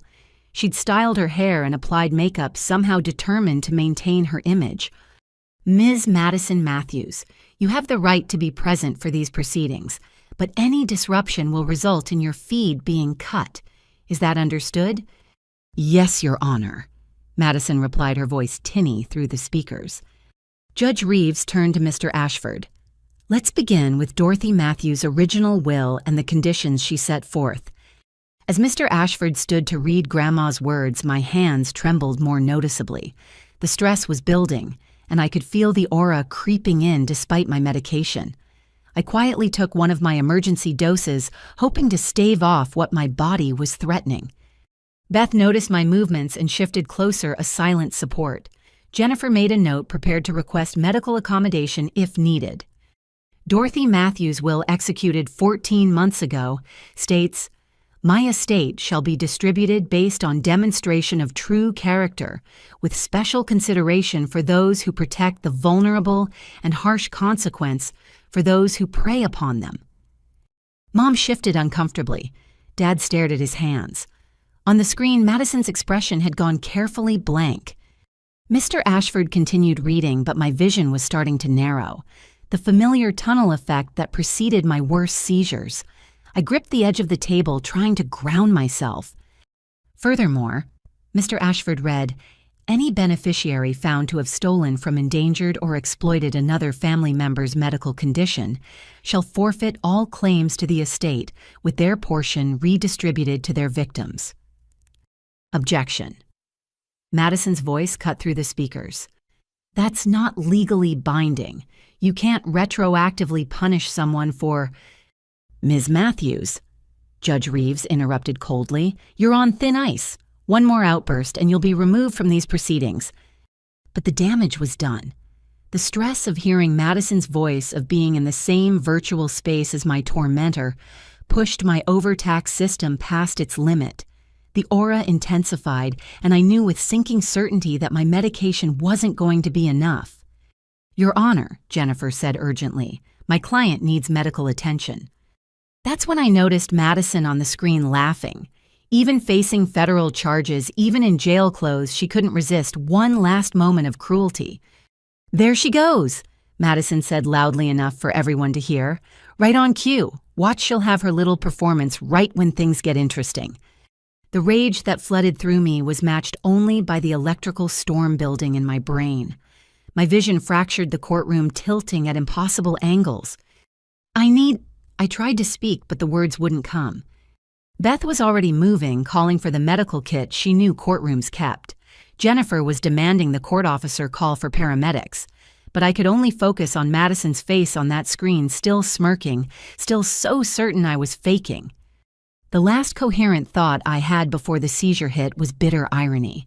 Madison had claimed I used my condition for attention, that I was being dramatic. Now she'd have a front row seat to see exactly how real my epilepsy was. My body betrayed me in the most public way possible in front of the judge who would decide our family's future, in front of relatives who doubted my illness, in front of the sister who'd stolen my medication for profit. As consciousness fled and my muscles began their violent dance, I heard Judge Reeves' voice cutting through the chaos. Get that woman off my screen, now! Then darkness claimed me, and Madison's laughter was replaced by the sounds of people trying to save my life. The world exploded into fragments of sensation. I was dimly aware of falling, my body no longer under my control. The carpeted courtroom floor rushed up to meet me, but hands caught me before impact, lowering me down gently. "Everyone back." Beth's commanding nurse voice cut through the chaos. "Give her space. Someone time this." Through the electrical storm in my brain, I could hear everything, but respond to nothing. My muscles contracted violently, rhythmically, each spasm sending lightning through my nerves. This wasn't one of my smaller focal seizures that I could sometimes hide. This was grand mal generalized tonic-clonic, the kind that had hospitalized me during my first diagnosis. 3 minutes, someone called out. "Where are those paramedics?" Jennifer's voice tight with worry. "Turn her on her side," Beth instructed someone. "Support her head, don't restrain her." I could feel hands positioning me, protecting me from injury, even as my body thrashed against their care. The seizure felt endless, each second stretching into hours of neural chaos. My jaw clenched so hard I tasted blood. 4 minutes, the same voice reported, now alarmed. 4 minutes was too long. Even in my fractured state, I knew that. Status epilepticus, when seizures don't stop on their own, could cause permanent damage. Judge Reeves' voice boomed above the rest. "Clear this courtroom of all non-essential personnel. Now."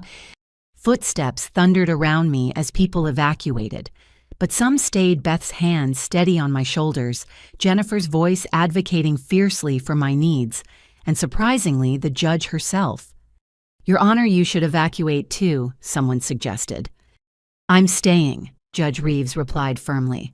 "This young woman is seizing because of crimes committed against her. The court will bear witness." The irony wasn't lost even in my impaired state. Madison had accused me of faking for attention, and now a judge was refusing to look away from the reality of my condition. 4 minutes, 30 seconds. "Where are those damn paramedics?" That was Detective Ross, her professional composure cracking. Then, as suddenly as it began, the seizure released me. My muscles went limp, the electrical storm quieting to aftershocks. But I couldn't move, couldn't speak, couldn't even open my eyes. The postictal state, the period after a seizure, held me in a different kind of prison. "She's breathing," Beth announced. "Pulse is rapid but strong." "Jody, can you hear me?" Jennifer's voice close to my ear. "Squeeze my hand if you can hear me." I tried, but my fingers wouldn't obey. My brain was rebooting neural pathways, slowly coming back online. I could hear the paramedics arriving, feel them taking over my care, but responding was beyond me. Status epilepticus event lasted approximately 4 minutes 40 seconds, Beth reported clinically. Patient has documented epilepsy on anti-seizure medication. Recent medication theft by family member likely contributed to breakthrough seizure. "We need to transport immediately," one paramedic said. "I'm going with her." Judge Reeves announced, shocking everyone. "This is a court matter that directly resulted in medical endangerment. I need to see this through." As they lifted me onto a gurney, I managed to open my eyes slightly. The courtroom was in chaos, overturned chairs, scattered papers, my family pressed against the walls, looking stricken. The video screen where Madison had been was dark, mercifully turned off. "You're okay," Beth whispered, walking alongside the gurney. "You're safe now." But as we passed my parents, I heard Mom sob, "What have we done?" The ambulance ride was a blur of medical terminology and gentle care. Judge Reeves sat opposite me, her judicial robes incongruous in the medical setting. She held my hand. This stern woman who commanded courtrooms was offering human comfort to a stranger. "Ms. Matthews," she said softly, though I don't know if she expected me to hear, "I've presided over thousands of cases. I've seen every kind of family dysfunction. But watching you seize while your sister laughed, that's a cruelty that defies comprehension." At the hospital, Dr. Brennan was already waiting. "Jody, it's Sarah. You're at General. You had a seizure at the courthouse, but you're safe now." I tried to speak, managed only a croak. "Don't try to talk yet. The postictal state can last hours after a seizure this severe." She turned to someone I couldn't see. "Get me her complete medication history and recent blood levels. I want to know exactly how subtherapeutic she was." Judge Reeves stayed while they ran tests, blood work, and scans. I drifted in and out of awareness, catching fragments of conversation. Medication levels dangerously low despite compliant dosing. The stress-induced breakthrough seizure. Criminal negligence resulting in medical emergency. Hours passed before I could reliably form words. My first coherent question was, the hearing. Judge Reeves leaned forward from her chair beside my bed. Postponed pending your recovery. But Jody, we need to discuss what happened. Madison laughed. My voice was hoarse, weak. I saw. The entire court saw. Her expression was grave. Your sister revealed her true nature in that moment.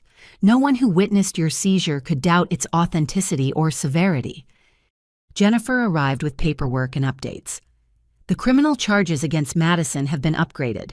Witnessing you seize while knowing she'd stolen your medication. The prosecutor is adding attempted murder charges. That seems extreme, I protested weakly. She knew you could die without medication. She stole it anyway. She watched you seize and laughed. Jennifer's voice was steel. That's attempted murder in my book. Dr. Brennan returned with test results. Your blood showed subtherapeutic medication levels. Even taking your prescribed doses, the chronic stress depleted your reserves faster than normal. Add the acute stress of seeing your attacker, and your brain couldn't cope. Will it happen again? We're adjusting your dosages and adding a supplementary medication for breakthrough seizures. But honestly, she sat on the edge of my bed. The best medicine would be removing the stressors from your life. Judge Reeves stood. On that note, I'm making an emergency ruling. Given the medical endangerment witnessed today, Madison Matthews is barred from any contact with you, direct or indirect. This includes through family members acting as intermediaries. You can do that? I can, and I am. I'm also ordering an expedited hearing for the estate matter. You shouldn't have to wait in limbo while recovering from crimes committed against you. She gathered her things. Ms. Matthews, I've been a judge for 20 years. I've never accompanied a victim to the hospital before, but what happened in my courtroom today, that was a grave injustice that occurred under my watch. After she left, Jennifer and I sat in silence for a moment. Madison really didn't believe you were sick, Jennifer finally said. Even with all the evidence, all the documentation, she thought you were faking. She knows now, I replied, exhausted. But did she? Or was Madison so deep in her own delusions that she'd find a way to twist even this? Would she claim I'd induced the seizure, somehow timed it for maximum impact? Beth arrived for her evening shift but stopped by my room first. The entire family is in the waiting room. They want to see you. Let them wait, Jennifer said firmly. Jody needs rest, not more family drama. But I thought about Grandma's letter about showing character. Send in Beth first, I decided. Then, we'll see. As I lay in that hospital bed, foil lines replacing the medications Madison had stolen, I realized something had shifted. The seizure had been horrible, traumatic, everything I'd fought to avoid. But it had also been witnessed truth. No one who saw me convulse on that courtroom floor could deny my reality anymore. Madison had wanted attention, she'd gotten it. The entire court had seen her cruelty laid bare, watched her laugh at my suffering. Judge Reeves had seen the direct line from theft to seizure, from Madison's greed to my convulsions. Sometimes truth comes in the worst possible ways. Today it had come in 4 minutes and 40 seconds of violent neural misfiring in front of witnesses who could no longer look away. The war for Grandma's estate would continue, but the battle for truth was over. My epilepsy was real. Madison's cruelty was documented, and justice finally had eyes to see. I regained full consciousness to find Judge Patricia Reeves sitting in the visitor's chair, still in her judicial robes. Her presence was so unexpected that for a moment I thought I was hallucinating a side effect of the seizure. "You're awake," she said, setting aside a folder she'd been reading. "Good, we need to talk." "Your Honor." My voice came out scratchy and confused. "Why are you here?" She poured water from the bedside pitcher, helping me take small sips. Because what happened in my courtroom was a travesty of justice that I intend to correct. I've been reviewing your files while you recovered. Is that allowed? A slight smile crossed her stern features. When someone has a life-threatening seizure in my courtroom due to criminal actions, I make it my business to understand why. I've spoken with Dr. Brennan, Detective Ross, and Mr. Ashford. And your grandmother was a very wise woman. She pulled out a document. I recognized the sealed letter Mr. Ashford had mentioned.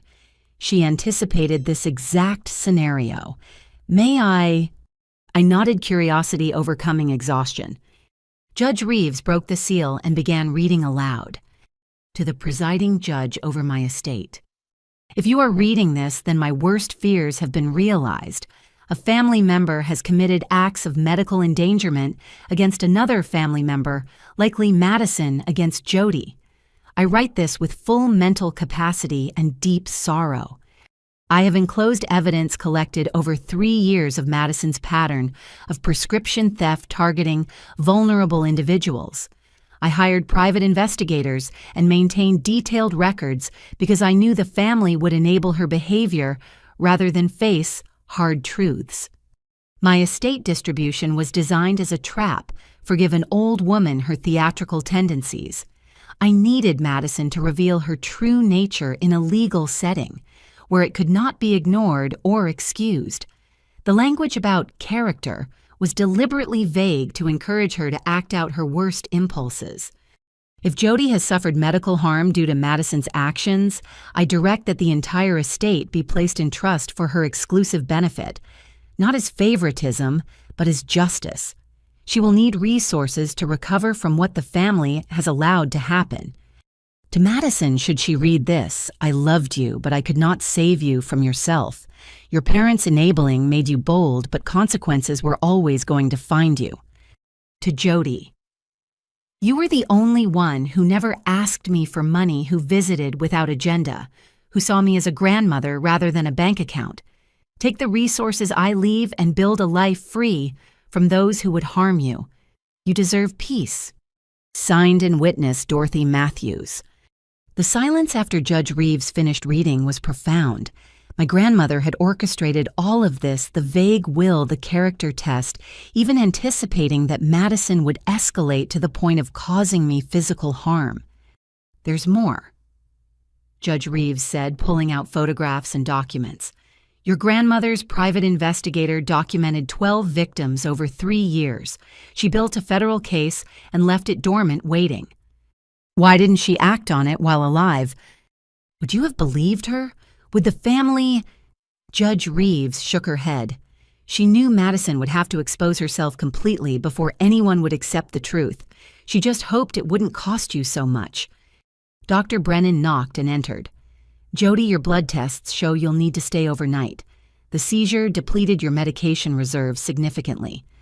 I'll stay until she's released, Judge Reeves announced, shocking both of us. Your Honor, that's not necessary. Ms. Matthews, you had a seizure in my courtroom because I allowed a criminal to participate in proceedings. I failed in my duty to protect you. The least I can do is ensure you're safe now. Dr. Brennan and Judge Reeves exchanged a look of understanding before the doctor left. Once alone, the judge's professional mask slipped slightly. I had a daughter with epilepsy, she said quietly. Lost her 15 years ago to SUDEP's sudden, unexpected death in epilepsy patients. She was 22. I'm so sorry. She died because her roommate had been stealing her medication to sell. By the time we realized what was happening, her seizures were out of control. She straightened in her chair. So you see, this case is personal for me. Madison's cruelty, your family's enabling, I've seen where it leads. We sat in comfortable silence until Jennifer arrived with updates. Madison's lawyer is trying to claim diminished capacity due to addiction issues. Says she's a victim too. Judge Reeves' expression hardened. She laughed while Ms. Matthews seized. That's not addiction, that's sadism. The prosecutor agrees. They're moving forward with the attempted murder charge plus 23 counts of prescription fraud. Jennifer consulted her notes. Also, the other victims want to testify at the estate hearing. "I'll allow it," Judge Reeves said immediately. "Madison's crimes are directly relevant to the character assessment Dorothy Matthews required." A knock interrupted us. Beth peered in. "Jody, your parents are insisting on seeing you. They're agitated." "Let them in." I decided, feeling protected with the judge and Jennifer present. Mom and Dad entered looking like strangers wearing familiar faces. The confident parents who'd orchestrated an intervention just days ago were gone, replaced by hollow-eyed people facing the consequences of their choices. Jody, Mom started, then noticed Judge Reeves. "Your Honor, we didn't expect." "Sit," Judge Reeves commanded. They sat. "Do you understand that your daughter nearly died today?" "She's always been dramatic about her condition," Dad said automatically, then blanched as he realized what he'd said. Dramatic. Judge Reeves' voice could have frozen fire. "I watched her convulse for 4 minutes and 40 seconds. Is that dramatics, Mr. Matthews?" "We didn't mean—" "You enabled a prescription drug dealer who targeted your disabled daughter. You physically prevented her from retrieving stolen medication. You attempted to force her into unnecessary rehabilitation." The judge's litany was damning. "And even now, witnessing her in a hospital bed, you minimize her suffering." Mom was crying, but it felt performative. "We just wanted to help Madison. She's our daughter, too." "And that excuse is endangering Jody's life." "We didn't know," Dad protested. "Didn't know what?" I found my voice weak but clear. "That I have epilepsy. That medication prevents seizures. That Madison has a history of prescription theft you've been covering up since college." They couldn't meet my eyes. Judge Reeves pulled out her phone. "I'm calling security. Mr. and Mrs. Matthews, you're barred from this room. Any attempt to contact your daughter during her recovery will be considered witness intimidation." "You can't," Dad started. "I can, and I will. You participated in the systematic medical abuse of your daughter. You're lucky you're not under arrest yourselves." She stood every inch the authority figure. "Leave now." They left Mom sobbing more genuinely now Dad's shoulders slumped in defeat. But even then, neither apologized to me. Neither acknowledged what they'd done. "They'll never understand," I said once they were gone. "In their minds, they're still the victims." "Enablers usually see themselves that way," Judge Reeves agreed. "But their understanding isn't required for justice." The rest of the evening passed quietly. Judge Reeves worked on her laptop while I dozed, the post-seizure exhaustion overwhelming. When I woke, she was reading Grandma's investigative files, her expression growing more severe with each page. "Your grandmother documented everything," she said when she noticed I was awake. "Madison's college arrests your parents' payoffs, the escalating pattern of theft. She even predicted Madison would eventually target you. Why didn't she warn me directly? Would you have believed her? Or would family loyalty have made you dismiss it as grandmotherly paranoia?" She was right. Even a year ago, I would have defended Madison, made excuses, assumed Grandma was being overly suspicious. It had taken being victimized myself to see the truth. "The estate hearing will reconvene in 3 days," Judge Reeves announced. "That gives you time to recover and the other victims time to prepare testimony. Madison will participate from jail, no video feed this time. She's lost the privilege of direct participation." "Will my family be there?" "They have the right to attend, but they'll be under strict behavioral orders. One word minimizing your condition or defending Madison and they'll be removed." She closed the laptop. "Justice may be blind, but she's not stupid. What your family did to you was unconscionable." As visiting hours ended, Judge Reeves prepared to leave. "I'll have security posted overnight. You're safe here." "Thank you," I said, meaning more than just the security. "For believing me. For staying, for caring." "Thank your grandmother," she replied. "She made sure someone would." Alone finally, I thought about Grandma's letter. She'd called me the only one who visited without agenda, who saw her as a grandmother rather than a bank account. But she'd been orchestrating this complex trap the entire time, seeing moves ahead like a chess master. Had she known it would cost me a public seizure? Had she weighed my suffering against Madison's exposure and decided it was worth it? Or had she hoped Madison would reveal herself without harming me? I'd never know. But lying in that hospital bed, medication flowing through IVs to replace what stress and theft had depleted, I understood something Grandma had given me more than potential inheritance. She'd given me validation, protection, and most importantly, proof that someone in my family had seen the truth. Tomorrow would bring more battles, but tonight I had a judge standing guard over justice, a grandmother's validation from beyond the grave, and the knowledge that truth had finally won its day in court. 3 days later, I entered a makeshift courtroom at the hospital's conference center. Judge Reeves had ordered the venue changed to accommodate my medical needs. Dr. Brennan insisted I shouldn't travel yet, and the judge agreed that my health took precedence over courthouse tradition. The room was smaller than the original courtroom, more intimate. The victims of Madison's theft ring sat in the front row, Maria James Ruth and 6 others I'd met at the police station. My family occupied the opposite side, creating a visible divide between predators and prey.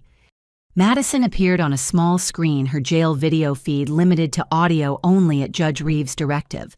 She could hear everything but couldn't perform for the camera.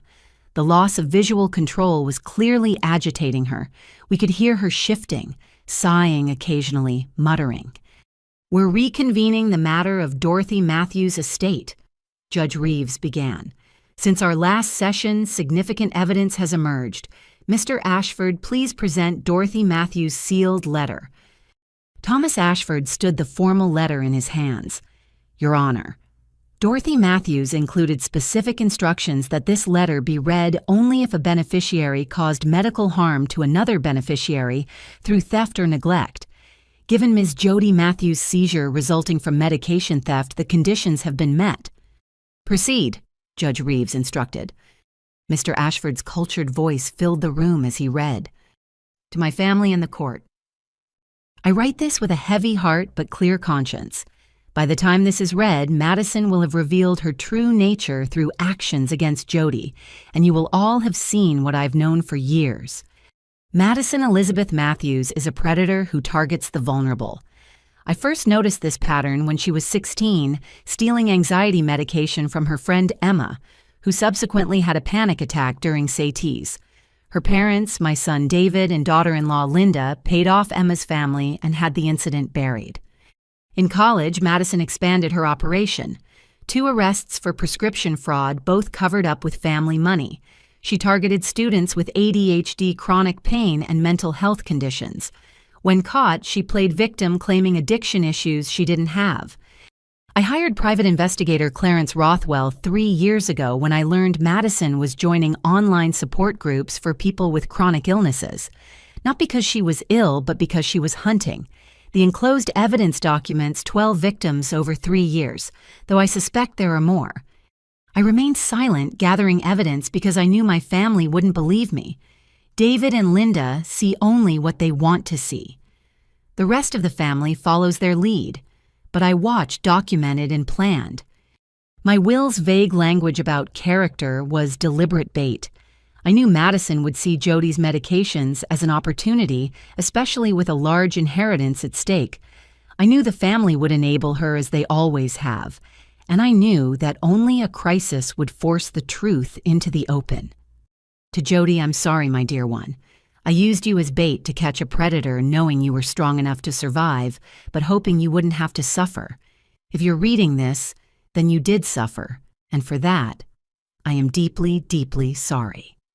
But know this, everything I have is yours. Not because you're my favorite, but because you're the only one who never saw me as a resource to be exploited. You visited me in the nursing home when others forgot. You brought me tea and conversation, not requests for money. You showed character when no one was watching. To Madison, you were given every advantage, every second chance, every excuse. Your parents' enabling turned you from a troubled teen into a calculating criminal. This ends now. To David and Linda, you failed both your daughters. You sacrificed Jody's safety for Madison's comfort. You chose willful blindness over difficult truths. Live with that. To the rest of the family, you participated in Jody's abuse through your silence and complicity. When you chose Madison's lies over Jody's life, you revealed your character. Remember that when you receive nothing from this estate. To the court, I request that my entire estate, valued at approximately $2.3 million plus, the Savannah property, be placed in trust for Jody Matthews. Furthermore, I request that $500,000 be set aside for a victims fund to help those Madison harmed recover what was stolen from them. The evidence I've gathered is attached. Use it to ensure Madison faces justice and her victims find peace. I go to my grave heartbroken that my family chose enable a predator over protecting the innocent, but I also go knowing I've done what I could to make it right. Signed with love for Jody and sorrow for the rest, Dorothy Ann Matthews. The silence after the reading was absolute.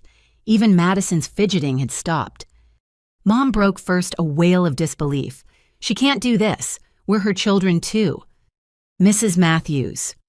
Judge Reeves said coldly, "Your mother documented your complicity in multiple crimes.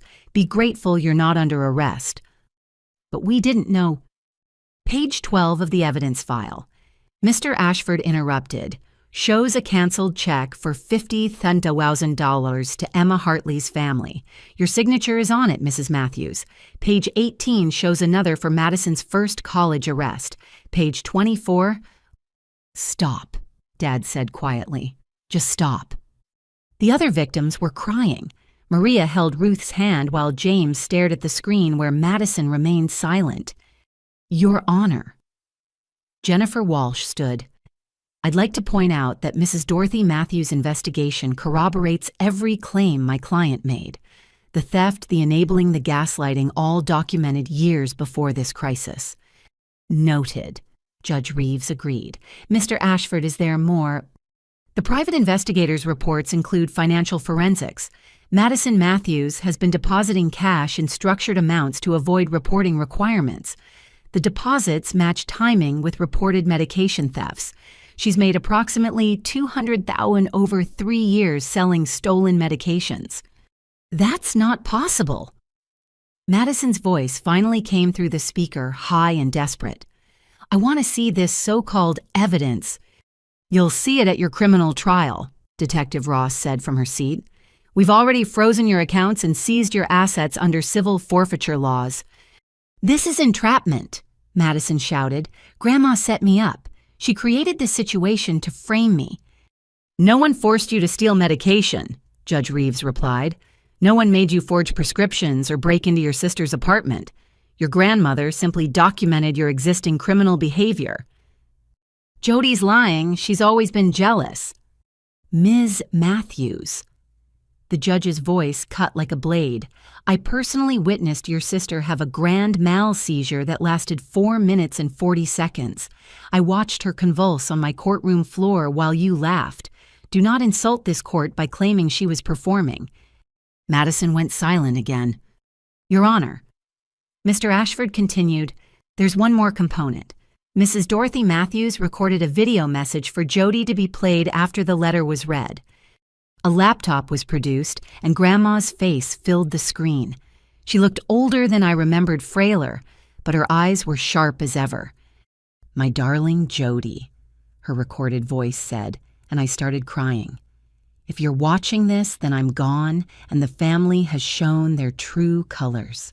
I want you to know that every word in my letter is true, but also that my love for you is real. You were the only grandchild who saw me as a person, not a wallet. When I was moved to the nursing home, forgotten by most, you came every week. You brought me tea and gossip and photos of your design work. You never once asked for money or favors. I watched Madison target you with growing alarm, saw her interest in your medication, her calculated questions. I knew what was coming, but hoped I was wrong. I'm sorry I couldn't protect you directly. But I could protect your future. The estate is yours, my dear. Use it to build a life free from those who would harm you. The house in Savannah has a beautiful studio with north-facing windows perfect for your design work. There's a garden where you can grow the purple flowers you love. Don't feel guilty about the family's reaction. They made their choices. David and Linda chose to enable a predator. The others chose comfortable lies over uncomfortable truths. You chose to survive despite them. Be happy, my dear one. Take your medication, follow your dreams, and know that one person in this family saw your worth. All my love, Grandma. The video ended. I was sobbing, but they were complicated tears. Grief, validation, love, and loss all mingled together. The letter and video speak for themselves, Mr. Ashford said.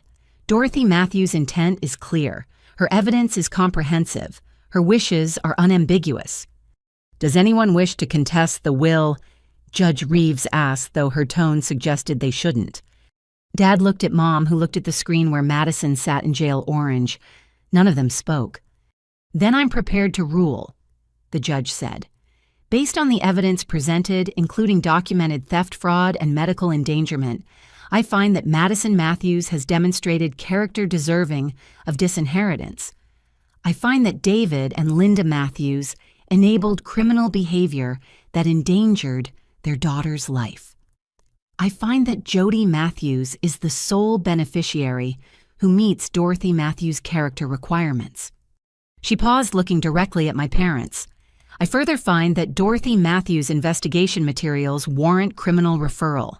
Detective Ross, please coordinate with the district attorney regarding charges against David and Linda Matthews for accessory to prescription fraud. What? Mom gasped. You paid to cover up crimes.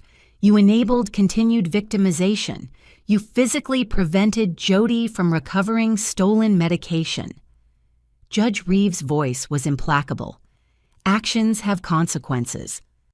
Your Honor. Maria Gonzalez stood from the victims section. What about the victims' fund mentioned in the letter? Mr. Ashford will establish the fund immediately. Each documented victim will receive compensation for medical costs, lost wages, and suffering. The judge looked at each victim. Mrs. Matthews couldn't undo what her granddaughter did, but she tried to make amends. As the hearing concluded, my family filed out in silence. No apologies, no acknowledgement, just defeat and resentment. Madison's screen went dark without a word. But the victims stayed surrounding me with the warmth my blood family had never provided. Your grandmother was amazing, Ruth said, to plan all this to make sure you were protected. She saved us all, James added. Without her investigation, Madison would still be hunting.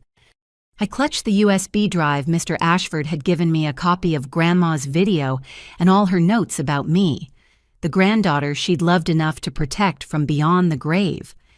The estate was mine, but more importantly, the truth was finally and fully revealed. Grandma had orchestrated the ultimate revelation of character, and in the end, love had triumphed over greed, truth over lies, and justice over enabling. I thought about the purple flowers I'd plant in her Savannah garden.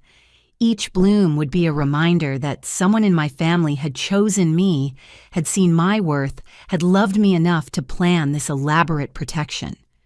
Grandma was gone, but her love and justice would bloom forever in that garden. The hospital lobby erupted into chaos the moment we exited the conference room. Madison had somehow coordinated her lawyer to file an emergency motion, and process servers were waiting. But so were Detective Ross and 4 uniformed officers. Madison Matthews is already in custody, Detective Ross announced as Madison's lawyer approached me with papers, and I have warrants for David and Linda Matthews. My parents, who'd been heading for the exit, froze. Dad's face went ashen while Mom clutched her designer purse like a shield. This is ridiculous, Dad blustered. We're leaving. No, sir, you're not. Detective Ross nodded to the officers. David Matthews, Linda Matthews, you're under arrest for accessory to prescription fraud, obstruction of justice, and conspiracy to commit medical endangerment. The arrest unfolded with surreal efficiency. Rights were read while hospital visitors pretended not to stare. Mom's careful composure finally cracked completely. We were protecting our daughter, she screamed as handcuffs clicked around her wrists. What kind of mother doesn't protect her child? The kind who sacrifices one daughter for the other, Detective Ross replied evenly. As they were led away, Dad looked back at me once. For the first time in my life, I saw him actually see me, not as the problematic daughter with the inconvenient medical condition, but as the person they'd thrown away. The recognition lasted only a second before anger replaced it, but I'd seen it. "Jody, we need to go to the station," Detective Ross said once they were gone. Madison's apartment search revealed significant evidence. At the police station, Detective Ross led me to a conference room where boxes of evidence lined the walls. Each one was labeled with dates and victim names, a cardboard monument to Madison's crimes. "Your sister was meticulous," she said, pulling out a leather journal. "She kept records of everything: victims' medications, stolen street prices, profit margins. She ran this like a business." I opened the journal with trembling hands. Madison's familiar handwriting filled pages with cold calculations. Maria G., epilepsy. Keppra, 30-day supply, $400 street value. James C., epilepsy. Lamictal, Psui Vimpat, $600 easy sale to pre-meds. Ruth B., diabetes, insulin pens, $800 to uninsured diabetics. My own name appeared on page 47. Jody, epilepsy, trileptal, Puels, Klonopin, family access makes this easy. Mom and Dad will help. Estimate $1,000 monthly profit ongoing. She planned to make $1,000 a month off my medication. My voice sounded strange to my own ears. "Look at the next entry," Detective Ross said gently. "Once inheritance comes through, can claim power of attorney due to her instability, control medication and money, set for life." The words blurred as rage and grief battled in my chest. This wasn't opportunistic theft. Madison had planned to control my entire life using my epilepsy as the weapon. "There's more," Detective Ross warned. "The computers we seized show she was researching ways to trigger seizures. Google searches for how to cause epileptic seizure, stress-induced seizure triggers, can missing doses cause death?" I had to sit down. She was trying to kill me or incapacitate you enough to gain control. She'd bookmarked articles about epileptics who died from seizures, focusing on the inheritance implications. "How long?" I whispered. "The earliest searches date back 2 years, around the time your grandmother updated her will." 2 years. Madison had been planning this for 2 years, studying my condition, like a predator, learning its prey's weaknesses. Jennifer Walsh arrived as I was processing this horror. The criminal case just got stronger. Madison's lawyer is already negotiating a plea deal. "No," I said firmly. "No deals. I want a trial. I want everyone to know what she did." "That's your right," Jennifer agreed. "But you should know your parents' lawyers are trying to claim coercion. They say Madison manipulated them." "Show them this." Detective Ross handed over another evidence box. "Bank records showing your parents knew exactly what they were funding." The records were damning. Regular transfers to Madison labeled medical expenses that coincided with her victim payoffs, checks to lawyers after each arrest, even payments to a private investigator not to investigate Madison, but to investigate me for signs of prescription abuse. They hired someone to prove I was an addict. The betrayal deepened with each revelation. "The PI found nothing because there was nothing to find," Detective Ross said. "But they kept paying him to watch you document your pharmacy visits, track your doctors. They were building a case to have you declared incompetent." That's when the final piece clicked. The intervention. They were going to use that as evidence. 15 family witnesses ready to testify about your addiction, Madison controlling the narrative and parents pushing for guardianship. Jennifer's expression was grim. If you hadn't stood your ground, you'd be in a facility right now with Madison controlling your medication and inheritance. Maria Gonzalez knocked and entered. "Sorry to interrupt, but the victims group wanted you to see this." She handed me a printed news article. "Local woman exposed as leader of prescription theft ring." The headline read, The article detailed Madison's arrest, the victim count, and the inheritance dispute that had exposed it all. But what caught my attention was the sidebar, Epilepsy Awareness: How Medication Theft Endangers Lives, featuring quotes from Dr. Brennan about the critical nature of consistent medication. It's gone viral, Maria explained. Other victims are coming forward. Madison targeted people in 3 states through online support groups. My phone buzzed with a text from an unknown number, then another, then dozens. Thank you for exposing her. She stole my son's ADHD medication. My mother died after Madison took her insulin. We could never prove it until now. I had to drop out of law school after she triggered my seizures. Seeing justice gives me hope. Each message was another life Madison had derailed, another family she'd destroyed. The victim count was approaching 30. We need to expand the investigation, Detective Ross said, reading over my shoulder. This is interstate trafficking. The FBI will want involvement. As if summoned, 2 federal agents arrived. They introduced themselves as Special Agents Chen and Morrison specialists in pharmaceutical crimes. Ms. Matthews, your sister's operation is one of the most sophisticated we've seen, targeting disabled individuals, Agent Chen explained. She didn't just steal medications. She studied her victims, learned their conditions, calculated exactly how much she could take without immediate death. It's sociopathic. What about my parents? I asked. They're looking at 5 to 10 years for conspiracy and money laundering, Agent Morrison said. More if we can prove they knew about the murder planning. Murder planning. The words hung in the air like poison. That evening from my hotel room, I watched the news coverage explode.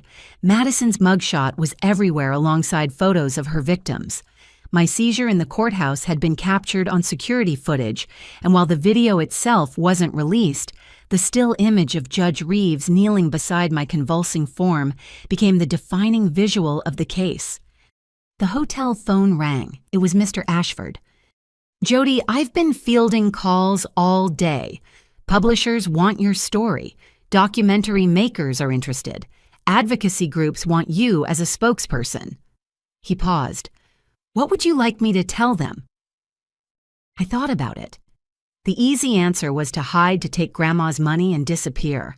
But then I remembered Maria losing her teaching career, James missing medical school, Ruth's slow recovery from diabetic complications, all the victims in those messages who'd suffered in silence. Tell them I'll think about it, I said finally. But first, I want to make sure the victims' fund is established.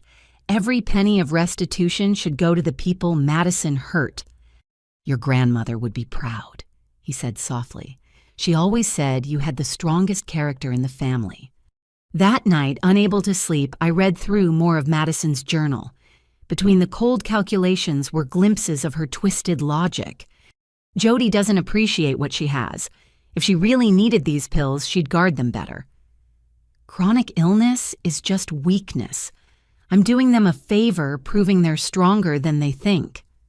Why should defective people get all the sympathy? I'm the one struggling to build a business. Defective. That's how she saw us. Not as people with medical conditions, but as defective products to be exploited. My phone rang at 2 a.m, Beth calling from her night shift.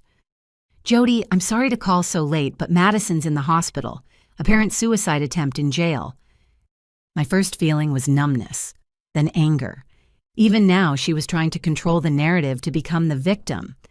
Is she okay? I asked because I had to. She'll survive. Superficial cuts likely for attention rather than actual harm. Beth paused.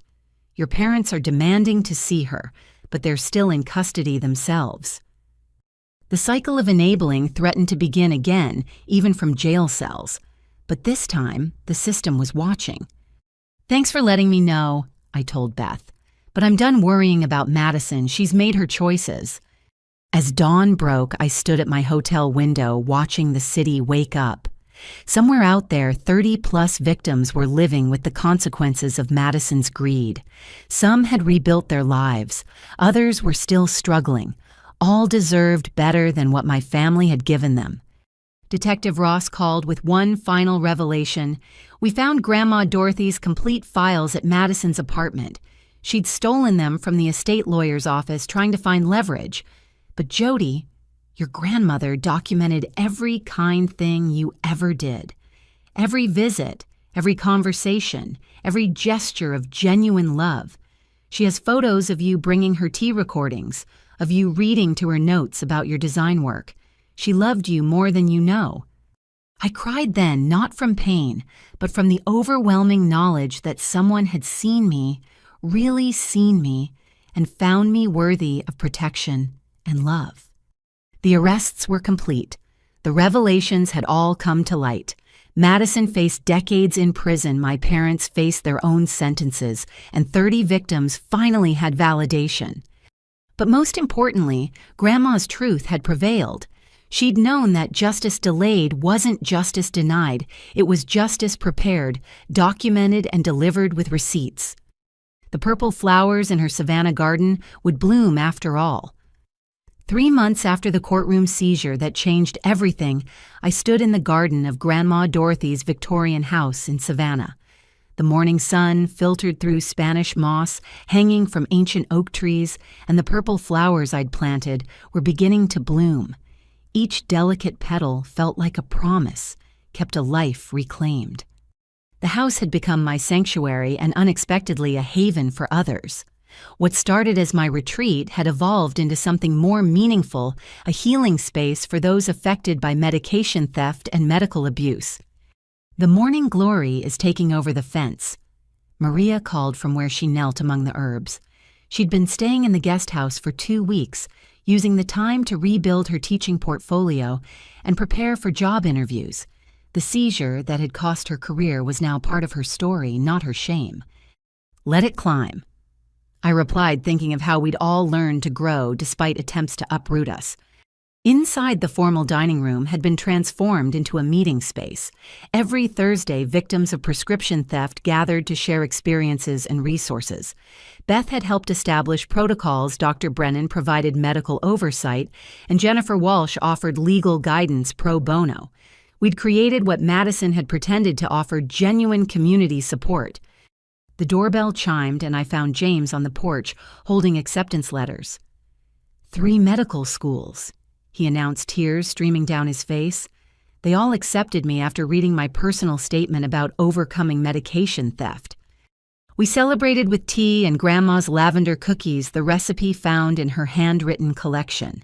The young man whose dreams Madison had nearly destroyed was proof that stolen futures could be reclaimed. Madison herself was serving 18 years in federal prison. The trial had been swift, her meticulous records serving as evidence against her. She'd maintained her victim act until the end, claiming addiction and mental illness she didn't have, but the jury saw through it. When the verdict was read, she'd finally shown genuine emotion, rage at being held accountable. My parents had accepted plea deals, 5 years each for conspiracy and obstruction, with the possibility of early release for good behavior. They'd never apologized, never acknowledged the harm they'd caused. Their lawyers sent periodic requests for financial assistance from Grandma's estate, each one denied with satisfaction. The doorbell rang again, Detective Ross, with monthly updates. She'd become an unexpected friend through this ordeal. The victim count is at 47. She reported settling into Grandma's favorite armchair. FBI found Madison's contacts in 2 more states. But here's the good news: the case has led to new legislation. The Madison-Matthews Act will increase penalties for targeting disabled individuals for prescription theft. My sister's name attached to protective legislation felt like cosmic justice. She'd wanted fame and fortune. Instead, she'd become a cautionary tale. And the restitution fund, fully funded and growing. Every victim has received compensation for medical costs and lost wages. The overflow is funding prescription assistance programs. That evening, our support group met as usual. The dining room filled with familiar faces, and some new ones word had spread about our sanctuary. Each person carried their own story of betrayal and recovery, of medication stolen and lives reclaimed. I want to share something, I said when my turn came. This week marks 6 months since my last seizure. My medication levels are stable, my stress is managed, and for the first time since diagnosis, I feel truly safe. The room erupted in applause. Ruth wiped tears, remembering her own milestone of regulated blood sugar after Madison's insulin theft nearly killed her. We were all recovering each at our own pace. I also want to announce that the documentary about our experiences has been picked up by a major network. I continued. All proceeds will go to the Victims Fund. We decided collectively to share our stories not for sympathy, but for awareness. Too many people dismissed medication theft as minor crime, not understanding it could kill. Our voices would change that. After the meeting, I walked through Grandma's house, my house now touching familiar objects with new appreciation. Her piano where she'd played hymns on Sunday mornings, her library filled with mysteries and medical journals, her desk where she'd planned the elaborate revelation of truth that saved my life. In her study, I kept the investigation files, not from morbidity, but as a reminder of her dedication to justice. She'd spent her final years documenting crimes others ignored, building a case others wouldn't see, protecting a granddaughter others dismissed. The Savannah studio she'd mentioned in her video had become my design workspace. North-facing windows flooded it with perfect light, and clients appreciated the story behind the woman who created their websites. Surviving attempted murder by medication theft had given my work depth I'd never imagined. My phone buzzed with a text from someone I'd been cautiously rebuilding a relationship with, my cousin Beth, the nurse, who'd seen through the intervention facade. She'd become family in ways my parents never were, checking on my medication schedule and celebrating my seizure-free months. 6 months of healing deserves celebration, her text read. Dinner tomorrow, my treat. As night fell over Savannah, I sat on the porch swing where Grandma had spent her evenings.